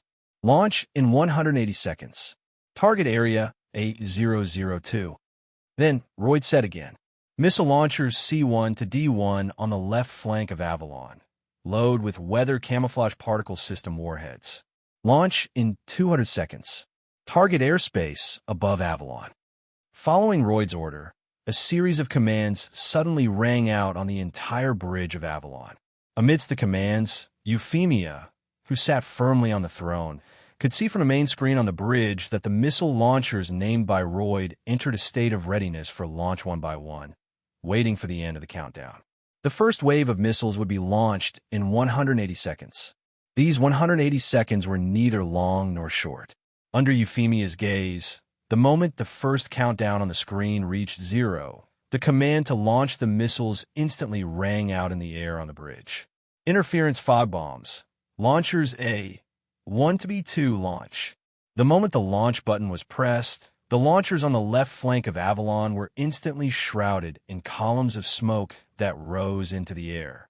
The missiles that dragged the columns of smoke even passed through the screen released by the Utopia system at a speed of several Mach, rushing into the sky above the sea where the battle was about to begin. At this moment, the dozens of columns of smoke that rose into the air were unsurprisingly captured by the helicopters that were spreading out to investigate the battlefield. Look, that is. The pilot of a helicopter tried his best, but the moment he finally saw the true face of the column of smoke, he was immediately shocked. Warning, warning, enemy. The moment the shrill cry sounded on the channel dedicated to the amalgam, an unexpected noise suddenly swept through the communication channel that the amalgam could use. Whether it was on the ship, or on the helicopter, or even the giant beasts, the pilots of Hell King racked their brains and tried to restore the communication, but it still didn't work. Because the moment the missile that the helicopter pilot witnessed finally drew an arc in the air and rushed into the sky above the sea at lightning speed, an energy wave that humans could not see or perceive instantly swept through the blue sky. What interference! Our communication channel is interfered with. This is EMP.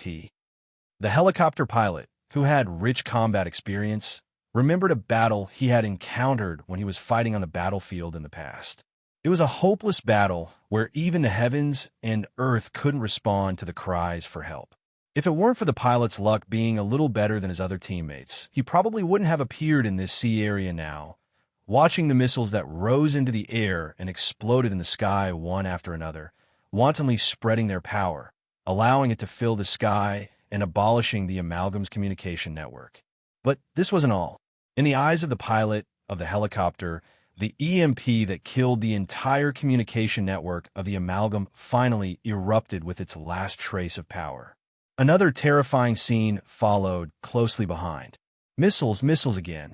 The missiles that couldn't be seen from where they came from actually rose into the air again, rising straight into the sky.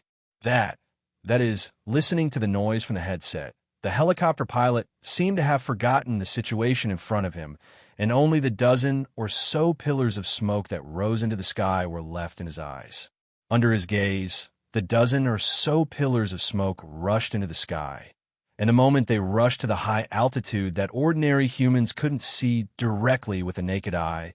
These missiles exploded. Boom! Above the ninth heaven, the moment more than 10 sparks bloomed, the sky ushered in traces of shadows. As soon as these traces of shadows appeared, they gathered together at a speed visible to the naked eye and constantly stirred the clouds that were brought by them, causing these clouds to burst out with lightning and thunder as they rolled. Rumble. The blue sky that was still sunny a moment ago was now covered with dark clouds and thunder. What the hell is going on? Those missiles can control the weather? Boom! While the helicopter pilot stared blankly at the shocking changes in the sky above his head, a bolt of lightning suddenly burst out from the sky, crossing the void and accurately striking the helicopter. Boom! With a flash of lightning, life and death were already separated. No matter how many questions the pilot had in his mind before this, they were all reduced to nothingness under the lightning that could destroy everything in the world. Storm? How is that possible? Behind him, Mr. O looked up at the dark clouds that were rapidly spreading from the horizon to the top of his head. With a solemn expression, he looked at the lightning and thunder from the clouds in the distance. Vaguely, Mr. O felt that this was not an accident caused by nature, but a shocking change caused by man. However, the moment this thought appeared, it was rejected by Mr. O himself. As the executive officer of Amalgam, as well as the underground king who had mastered the black technology provided by many whispers, Mr. O did not believe that there was a weapon in this world that could control the weather. Otherwise, those mysterious whispers would have developed it long ago. Go! Let the first reserve team take over. Don't let any more accidents happen to the helicopter. Actually, the most important thing to do now was to let the helicopter retreat. However, before the storm began, all the communication equipment seemed to have malfunctioned and could no longer send out an effective message, causing Mr. O to be unable to grasp the situation in front of him in time. The only thing he could know was the cluster of fire in the sky that had yet to disperse. The enemy behind has taken the bait. As the storm spread, 2 faint lights lit up in the increasingly dark seabed. Vaguely, behind these 2 faint lights, there seemed to be a behemoth lurking in the depths of the sea, waiting for the right moment to strike. State 0. Don't move. This is not your battlefield. On the other side, Ray Minkai's voice came. Why? I haven't moved for so long. Can I come out to take a breather? A disdainful voice sounded. Now is not the time for you to appear. State 0. Ray Minkai seemed to be persuading the white cat State 0 not to appear so soon. TSK. It's just that it's a little bigger. Don't think that I can't kill them. State 0 said disapprovingly. But you're in the water now. The tusked lion State 0 is not suitable for fighting in the water. It turned out that when Lame Minkai once again drove the raging flame demonic sword to attack, the white cat State 0, who was unwilling to fall behind, also secretly came to this sea area. Under the cover of the changes in light caused by the storm, it lurked on the seabed in the form of the long-fanged lion State 0. However, the white cat State 0's movements were quickly discovered by Ray Minkai. Therefore, there was a conversation just now. Moreover, in order to prove that he would not be affected by the surrounding seawater, State 0 suddenly raised his head, and a glimmer emerged from the seawater in all directions and quickly gathered in front of the tusked lion State 0. Buzz! In the midst of a low roar, the seawater that originally wrapped around the tusked lion State 0 was gradually stripped away by an invisible force until it was completely isolated by that force, causing the tusked lion State 0's surrounding environment to become empty from seawater. And this is the lambda drive system. A familiar energy fluctuation. A familiar light. Ray Minkai, who was lurking nearby, was surprised. Hey, Kai, just watch. This is the power of our Z core. As long as there is a reference, we can imitate and even evolve the same power. State 0's voice was extremely proud. At the same time, under the ripple-like light that spread outwards, the white tusked lion State 0's body flashed and transformed into a dark green Bangza tusked lion. Kai, watch carefully for me.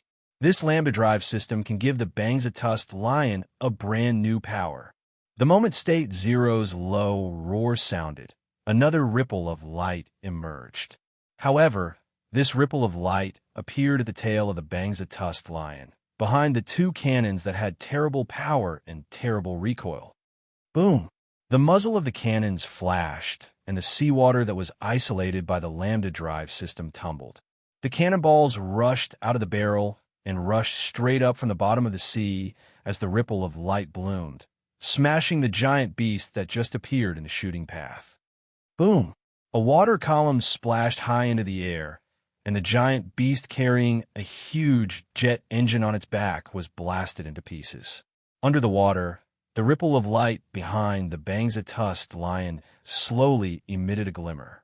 This seemingly fragile but incomparably hard ripple of light smoothly offset the recoil of the two powerful cannons on the back of the Bangza tusked lion, greatly reducing the burden of the Bangza tusked lion when firing. Roar! The attack was successful. State 0 could no longer hold back the excitement in his heart. Since it discovered the existence of a lambda drive system, it had been planning to integrate the lambda drive system into its own power. The result made the cat happy. The power of the lambda drive system could offset the heavy burden of the Bangza tusked lion when firing, and it also gave the Bangza tusked lion the possibility of increasing its mobility. The more he thought about it, the more proud State 0 became. He no longer paid attention to Ray Minkai's shouts. With a step, a ripple of light formed under his feet, lifting the heavy body of the Bangza tusked lion into the air. It works. State 0's cold electronic eyes flashed, and he raised his head slightly again. The light that flashed in the electronic eyes was the cold light that bloomed when the hunter stared at the prey. At this time, the tusked lion State 0 seemed to be eyeing the remaining giant beasts.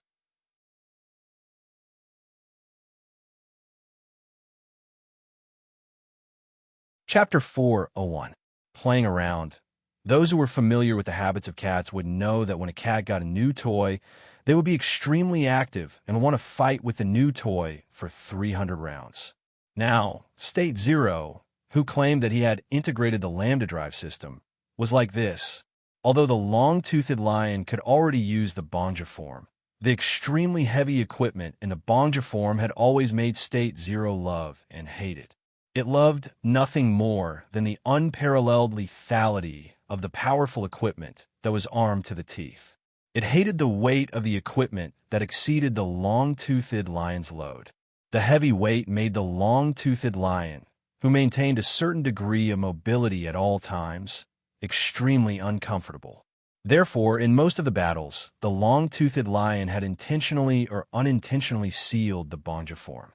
Now, when State Zero discovered that the giant beast, which weighed thousands of tons, could move freely, he immediately became interested in the lambda drive system. Therefore, the elusive white cat, State Zero, secretly thought of the strong crossbow's AI AL. This also led to the scene of AL brazenly activating the self-destruct program in order to force the white cat to retreat not long ago. Under this torment, State Zero finally got what he wanted and successfully obtained the relevant data and physical model of the lambda drive system. The cold seawater was blocked by the screen condensed by the lambda drive system. The long-toothed lion, who stood firmly on the soft seabed, raised its head and looked up coldly. Over there, several black shadows were rushing over from different directions. Judging from the size of the black shadow, it shouldn't be a huge body like a giant beast. Instead, it should be a relatively small Hell King and the helicopter that carried them. Hey, are they just a few small bugs? Because of the lambda drive system, the heavy body did not sink into the soft seabed paved with fine sand. This made State Zero once again have a new understanding of the lambda drive system's special characteristics, and also made State Zero involuntarily feel proud of his decision to obtain the lambda drive system. On the other side, Ray Minkai had already given up on this operation. As a partner, it was not difficult for Ray Minkai to see through State Zero's thoughts at this moment. This cat that just got a new toy would definitely be eager to play with a new toy. However, as the new toy's target, it was a bit miserable. The soft sea sand was covered by heavy armor. As the iron claws were raised, the missile pods on the Bangsa long-toothed lion opened one after another, revealing the missiles covered by the baffle. Under the guidance of the system, they firmly locked onto the King of Hell, who was moving rapidly towards them under the clouds of the helicopter. Fianna, is the surrounding interference completed? Ray Minkai did not care about State Zero's show-off. Instead, he opened the communication channel with Fianna.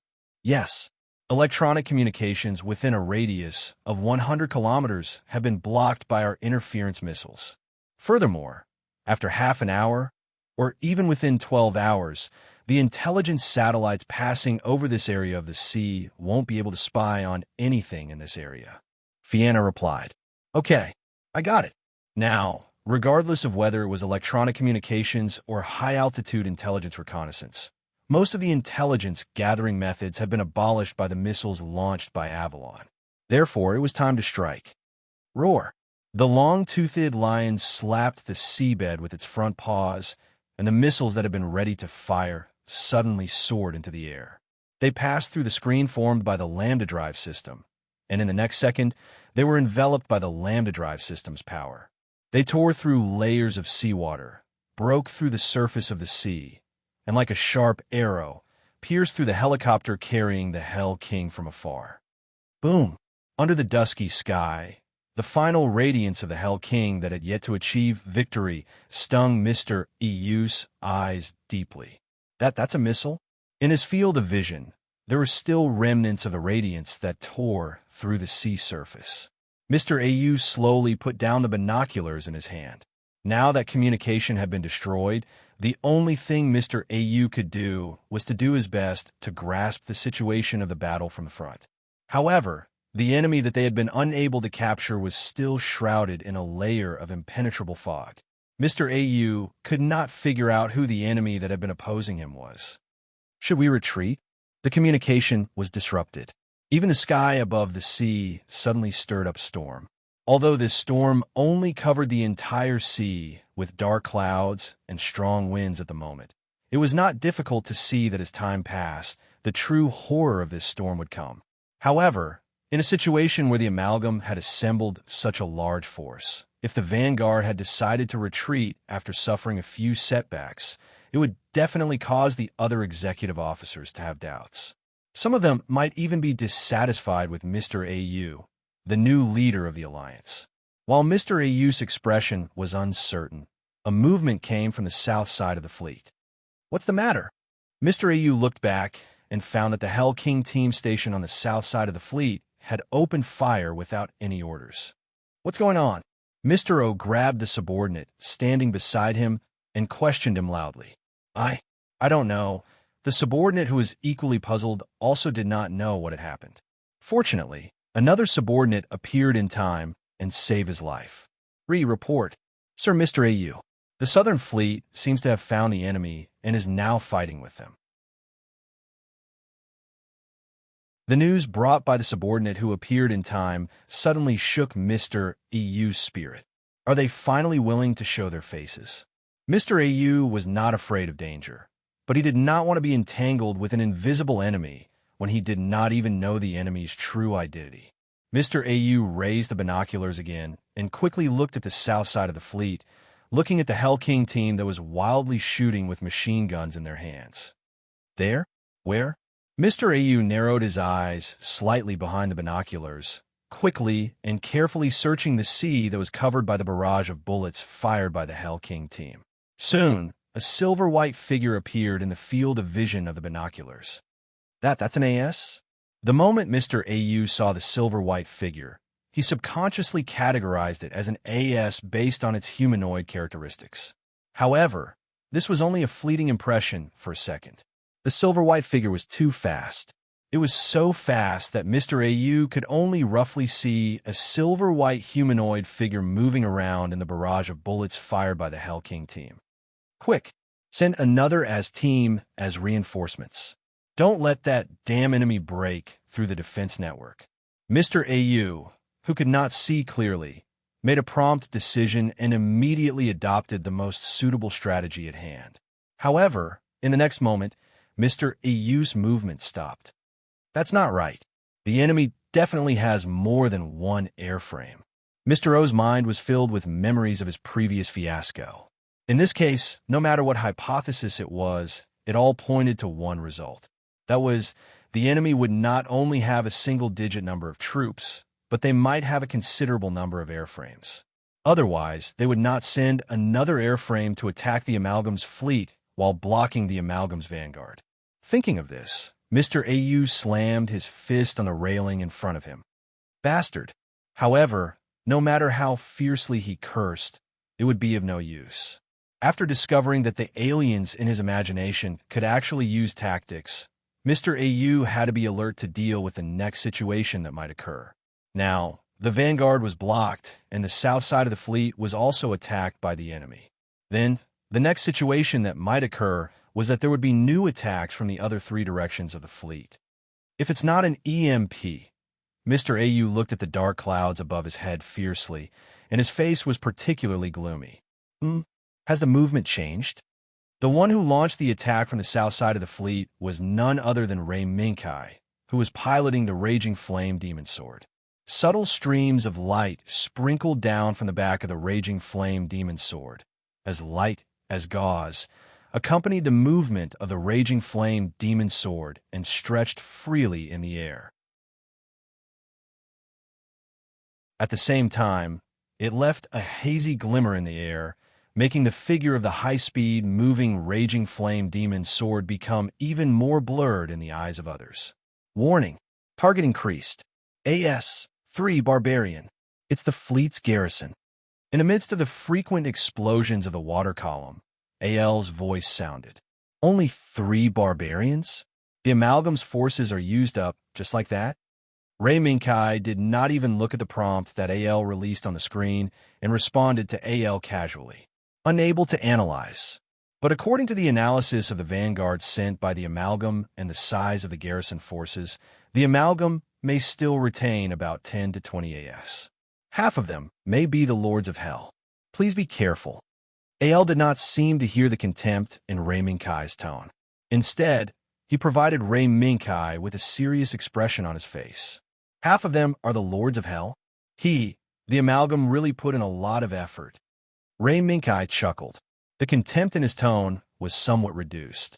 After the vanguard was targeted by State Zero, Ray Minkai had already determined that the vanguard would inevitably be destroyed.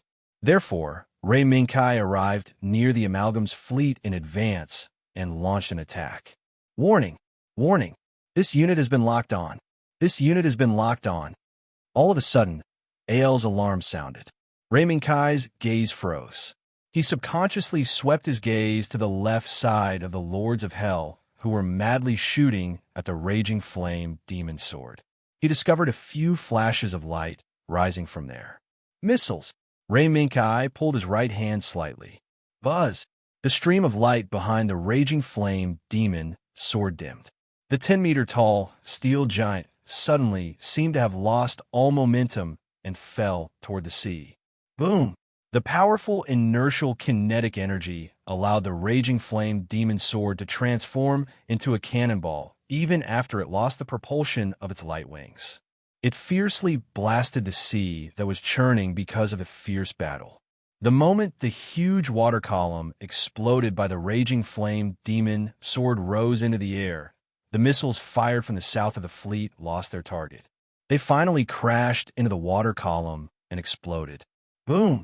The violent explosion set off by the missiles completely tore the water column into pieces. The water splashed all over the sea and blurred Mr. EU's vision. Quick! Alert! Alert! That unit has not been destroyed. Under the sea, the familiar glimmer appeared again. The raging flame demon sword had already arrived below the Amalgam fleet. Warning! We are now within the enemy's sonar detection range. We may be locked on. What surprised Ray Minkai was that AL's warning at this moment was actually issued through text on the screen. It was not a voice reminder at all. Has AL's intelligence evolved to this extent? A meaningful look appeared in Ray Minkai's eyes. If the warning just now had been issued with a voice, it would have been detected by the sonar device equipped by the fleet. Therefore, after the submarine entered a combat state, everyone kept quiet and used sign language to communicate as much as possible. At this moment, AL's performance perfectly demonstrated this. This thought flashed through Ray Minkai's mind, but it did not leave much of a trace. After all, the more powerful AL's ability was, the more opportunities for Ray Minkai to enhance his combat power. The next second, a line was drawn on the screen. It was a lock-on mark. While Ray Minkai was thinking, AL had already quickly locked onto the position of the missile that posed the most threat to the raging flame demon sword. Target locked. Please prepare. The moment the lock was completed, AL's prompt appeared on the screen again. Ray Minkai nodded slightly. With a press of his right index finger, the raging flame demon sword slowly pulled out the long sword at his waist. The moment the sharp blade was unsheathed, the seawater around the raging flame demon sword seemed to have been frozen by some kind of force and lost all its vitality. In the next second, the moment the raging flame demon sword's eyes suddenly lit up, streams of light streaked across the corners of the electronic eyes, extending all the way down along the high superconducting energy lines hidden under the armor. Neck, torso, hands, feet, and in the end, the moment all the streams of light gathered on the back of the raging flame demon sword, the light wings hidden on the back of the raging flame demon sword suddenly spread out. Buzz! When the blazing light wings completely spread out, the seawater that had been frozen by the sword blade suddenly boiled. The noise formed by the rolling seawater was unsurprisingly captured by the sonar device of the fleet. However, it was already too late. Before the sonar monitor could issue a warning, the surface of the sea was torn apart. In the blink of an eye, the ship that was provided for the Hell King team and the Barbarian team to stand on was cut in half by a white light from bottom to top. Other than the Hell King team, who reacted in time and relied on their own powerful performance and the defensive ability brought by the Lambda drive system to escape, the ship under their feet and the barbarians who were fiddling with the missiles, ready to kill the raging flame demon sword the moment it appeared, were all buried in this attack. For a moment, the strong airwaves caused by the explosion of the ship made everyone subconsciously lower their bodies and hide behind cover as much as possible, bitterly waiting for the moment when the terrifying sound waves receded.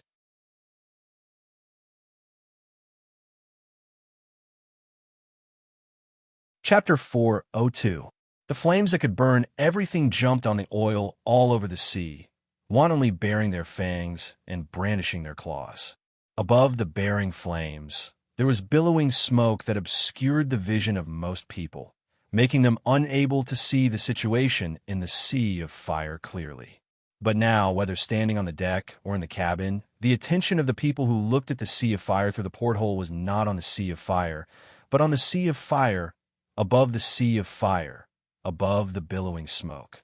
Under the flickering light of the fire, above the billowing thick smoke, loomed the pair of dreamy wings of light that looked like a reappearance of the legend, scattering starlight into the mortal world, stretched out wantonly above the burning sea. As the wings of light stretched out, it caused the surrounding air to distort, especially the sparks that drifted around with the sea breeze. They could not get close to the wings of light at all. The flickering flames dyed the silver-white armor with a layer of blood-red brilliance. Under the silver-white mask, there was a pair of golden pupils that flashed with light from time to time. What was even more noticeable was that the pale golden streamers that flashed through the pupils did not disappear into the depths of the pupils. Instead, they flowed along the energy lines that extended out from the corners of the eyes until they covered the entire body. Especially under the visual impact of the lightning that wandered above the sky, the silver-white body with pale golden streamers flowing up and down the body seemed as terrifying as a mythical demon that had descended to Earth. This was the first time that Mr. AU saw the true face of the enemy so clearly, and it was also the first time that he directly felt the powerful gap between the two sides. Wings of light. This is not an AS at all. Our AS doesn't have such technology at all. Mr. AU repeated meaningless words as he stared blankly at the silver-white body that appeared in the sky, without him knowing. Under the dense clouds of lightning, the pair of cold electronic eyes looked down at the fleet below. They also looked at the Hell King team, who relied on their high performance and the help of the Lambda Drive system to narrowly avoid the fatal attack just now, as well as who rushed out from the freighter that was not attacked. Target is silent. Confirm the number of new targets. Hell King, 5, Barbarian, 8. In the cockpit of the fiery demon sword, AL's voice gradually sounded, reporting the number of enemies they could currently detect. Is this all? Ray Ming Kai's gaze fell on the cargo ship that was protected by many cargo ships, including the King of Hell. There, on the observation deck of the cargo ship, a middle-aged man in a suit was looking at the raging flame demon sword with an uncertain expression. That face was extremely similar to Qian Shanwu's, who had been captured by Ray Mingkai, had long since exposed his identity. The real Mr. O? AL, looks like we caught a big fish. Hearing Ray Mingkai's words, AL seemed to have noticed something. Under AL's control, the electronic eyes of the fiery demon sword kept zooming in until Mr. AU's face was magnified on screen. Only then did AL respond to Ray Mingkai's words. According to the sample data, the outline of the target's face is indeed very similar to Qian Shanwu's data. From this, it can be determined that this man should be one of the executive officers of Amalgam, Mr. AU. After a pause, AL continued, "Congratulations. Knight, it seems that our fishing this time was successful." "That's right. Then let's say hello." As soon as Ray Mingkai's words fell, the fiery demon sword slowly raised its right hand holding the long sword and pointed at the middle-aged man in the distance. Its target is me. When the long sword completely stopped, the cold light refracted by the sharp blade also made Mr. AU feel a chill in his heart. He knew. He had been locked on by this unfamiliar body. In the next second, the silver-white body's right hand holding the sword swung to the right. The sword light that had previously split the sea and destroyed the unlucky cargo ship, and the barbarian team once again appeared in front of Mr. Ayu's eyes. Moreover, it deeply hurt Mr. Ayu's eyes. Clang! A crisp sound of metal being cut rang out, and a crack appeared on the right side of the fleet that had been sliced by the sword light. The cargo ship in the middle of this crack was split into two in the blink of an eye. Amidst the screams of the crew, the turbulent seawater gradually dragged them into the abyss of eternal damnation. Panic. Amidst the screams of fear, the panicked cries for help, and the continuous command for rescue, it quietly spread out. Mr. AU, who witnessed this scene, clenched his fists hard. His eyes that were deeply stung by the scene before him stared at the fiery demon sword in the sky. At this time, the pair of light wings behind the fiery demon sword seemed to have become larger, and the light flowing on them became more flamboyant. And under the increasingly flamboyant wings of light, there was a sword light that could easily cut a 10,000-ton cargo ship in half. Ma, are you was once again pointed at by the terrifying sword from afar. Sir, go. Feeling the murderous intent, the guard immediately picked up the walkie-talkie in his hand and quickly said a few words. He stepped forward and grabbed Mr. Au's arm. Da-da-da-da. Before Mr. Au could react to the guard's actions, gunshots rang out. It was the barbarians who had just fortunately rushed out of the cargo ships that were gradually sinking into the sea. The barbarian who was lucky enough to escape and held an enlarged version of the AK in his hand did not say anything. He aimed at the fiery demon sword in the air and fired a barrage of shots. At the same time, the remaining two barbarians with rocket launchers used against AS quickly jumped around the surrounding cargo ships under the cover of their teammates' firepower. They closed the distance between them and the fiery demon sword as much as possible and raised the rocket launchers in their hands to lock onto the fiery demon sword. Warning! Warning! I've been locked onto.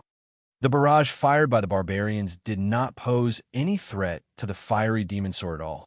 Mecha did not even have the thought of activating the lambda drive system. He just activated the radiation shield that the fiery demon sword originally had, which was enough to deal with the barbarians' barrage. The remaining two rocket launchers were a warning issued by AL according to the original battle point of the AS. Al, it's just two rocket launchers. There's no need to be so nervous. As soon as Mecha finished speaking, the two rockets fired by the barbarians rushed to the front of the fiery demon sword under the cover of the barrage. However, the aggressive rockets were still like a barrage of barrage, futilely exploding two clusters of sparks on the radiation shield. How is this possible? The barbarian pilot's expression was incredulous. He had only seen a similar scene when his own king of hell was torturing noobs in hot spots around the world. Back off. Trash. At this moment, a mocking voice sounded. A red-painted king of hell, with several large metal heat sinks on its back, crossed the barbarian team in an instant and came to the ship closest to the fiery demon sword in a few leaps. Mr. AU, you'd better withdraw quickly. Just leave it to us. Is it Gates? Mr. AU, who was being pulled by the guards and was about to withdraw, frowned when he heard the mocking voice. Yes, Mr. AU, don't you think the timing of my appearance is just right? The Red King of Hell slammed on the deck of the cargo ship and rushed toward the fiery demon sword. The man called Gates by Mr. AU showed a fanatical smile on his face. Come on, guess from another planet. Let me see your strength. The wind howled. The wind set off by the long sword in the Red King of Hell's hand split the billowing smoke, and it crashed straight into the radiation shield of the fiery demon, soared like a truck at full speed.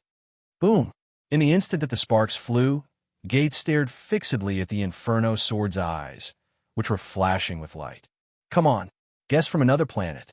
While the blood in Gates' body was boiling, the long sword in the Red King of Hell's hand had a glimmer like a flame rising. This was Gates activating the lambda drive system. However, in the face of the Red King of Hell that had already used the lambda drive system, Mecha did not feel worried.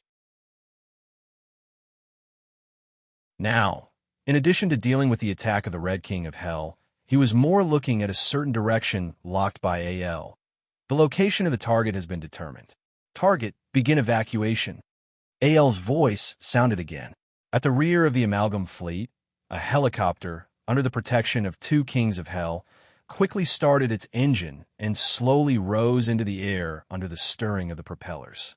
It flew into the distance without looking back. Target, evacuate. Knight, do you want to pursue? AL asked. No, Send the target's coordinates to Fianna. Let her finish the last part. Ray Minkai shook his head and gave up the tempting idea of pursuing Mr. AU.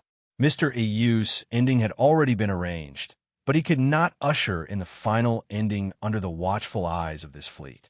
Mr. AU could die, but Mr. AU's identity, his name, and even his identity as the underground king of the amalgam could not be allowed to disappear from the world stage. Therefore, Mr. AU's ending could only be quietly disappeared without anyone knowing. Hey, where are you looking? Guest from another planet. At this time, a voice that made Ray Minkai feel very uncomfortable came from the communication channel. Without a doubt, the only person who could intervene in the communication channel of the fiery demon sword at this time was the Red King of Hell in front of him, who was competing with the radiation shield. This voice is somewhat familiar. The voice from the communication channel made Ray Minkai extremely uncomfortable, but at the same time, he felt a trace of familiarity. However, before Ray Minkai could recall who the owner of this voice was, the Red King of Hell flew up and kicked the radiation shield heavily. Of course, the radiation shield's powerful defense could not be broken by the Red King of Hell's heavy kick. What the Red King of Hell, Gates, wanted to do was to use the impact of this kick to quickly distance himself from the fiery demon sword so that he could safely return to the cargo ship below. It should be known that the King of Hell could not fly freely in the air with light wings like the fiery demon sword. Gates still had a very clear understanding of this. TSK, that pair of wings is really in the way. Although Gates was very crazy, he actually had a clear understanding of the strength of his enemy. Red King of Hell. I know who you are. In Ray Minkai's memory, besides 9 dragons, there was only one pilot who piloted the Red King of Hell. That was the crazy pilot who used Xia Yulan's body to provoke Xia Yufeng to the point that she went berserk. Then, he took advantage of the situation and killed her in one blow. Gates. I didn't expect it to be you. As the voice in his memory overlapped with the voice he heard before, Ray Minkai gradually determined who the enemy in front of him was. Forget it. Consider it as from Mallory. I should at least clean up the future amalgam. Immediately after, a scene that shocked Gates happened.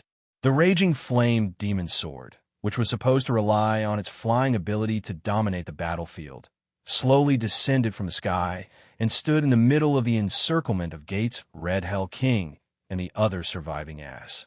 Hey, are you walking right into a trap? Extraterrestrial guest.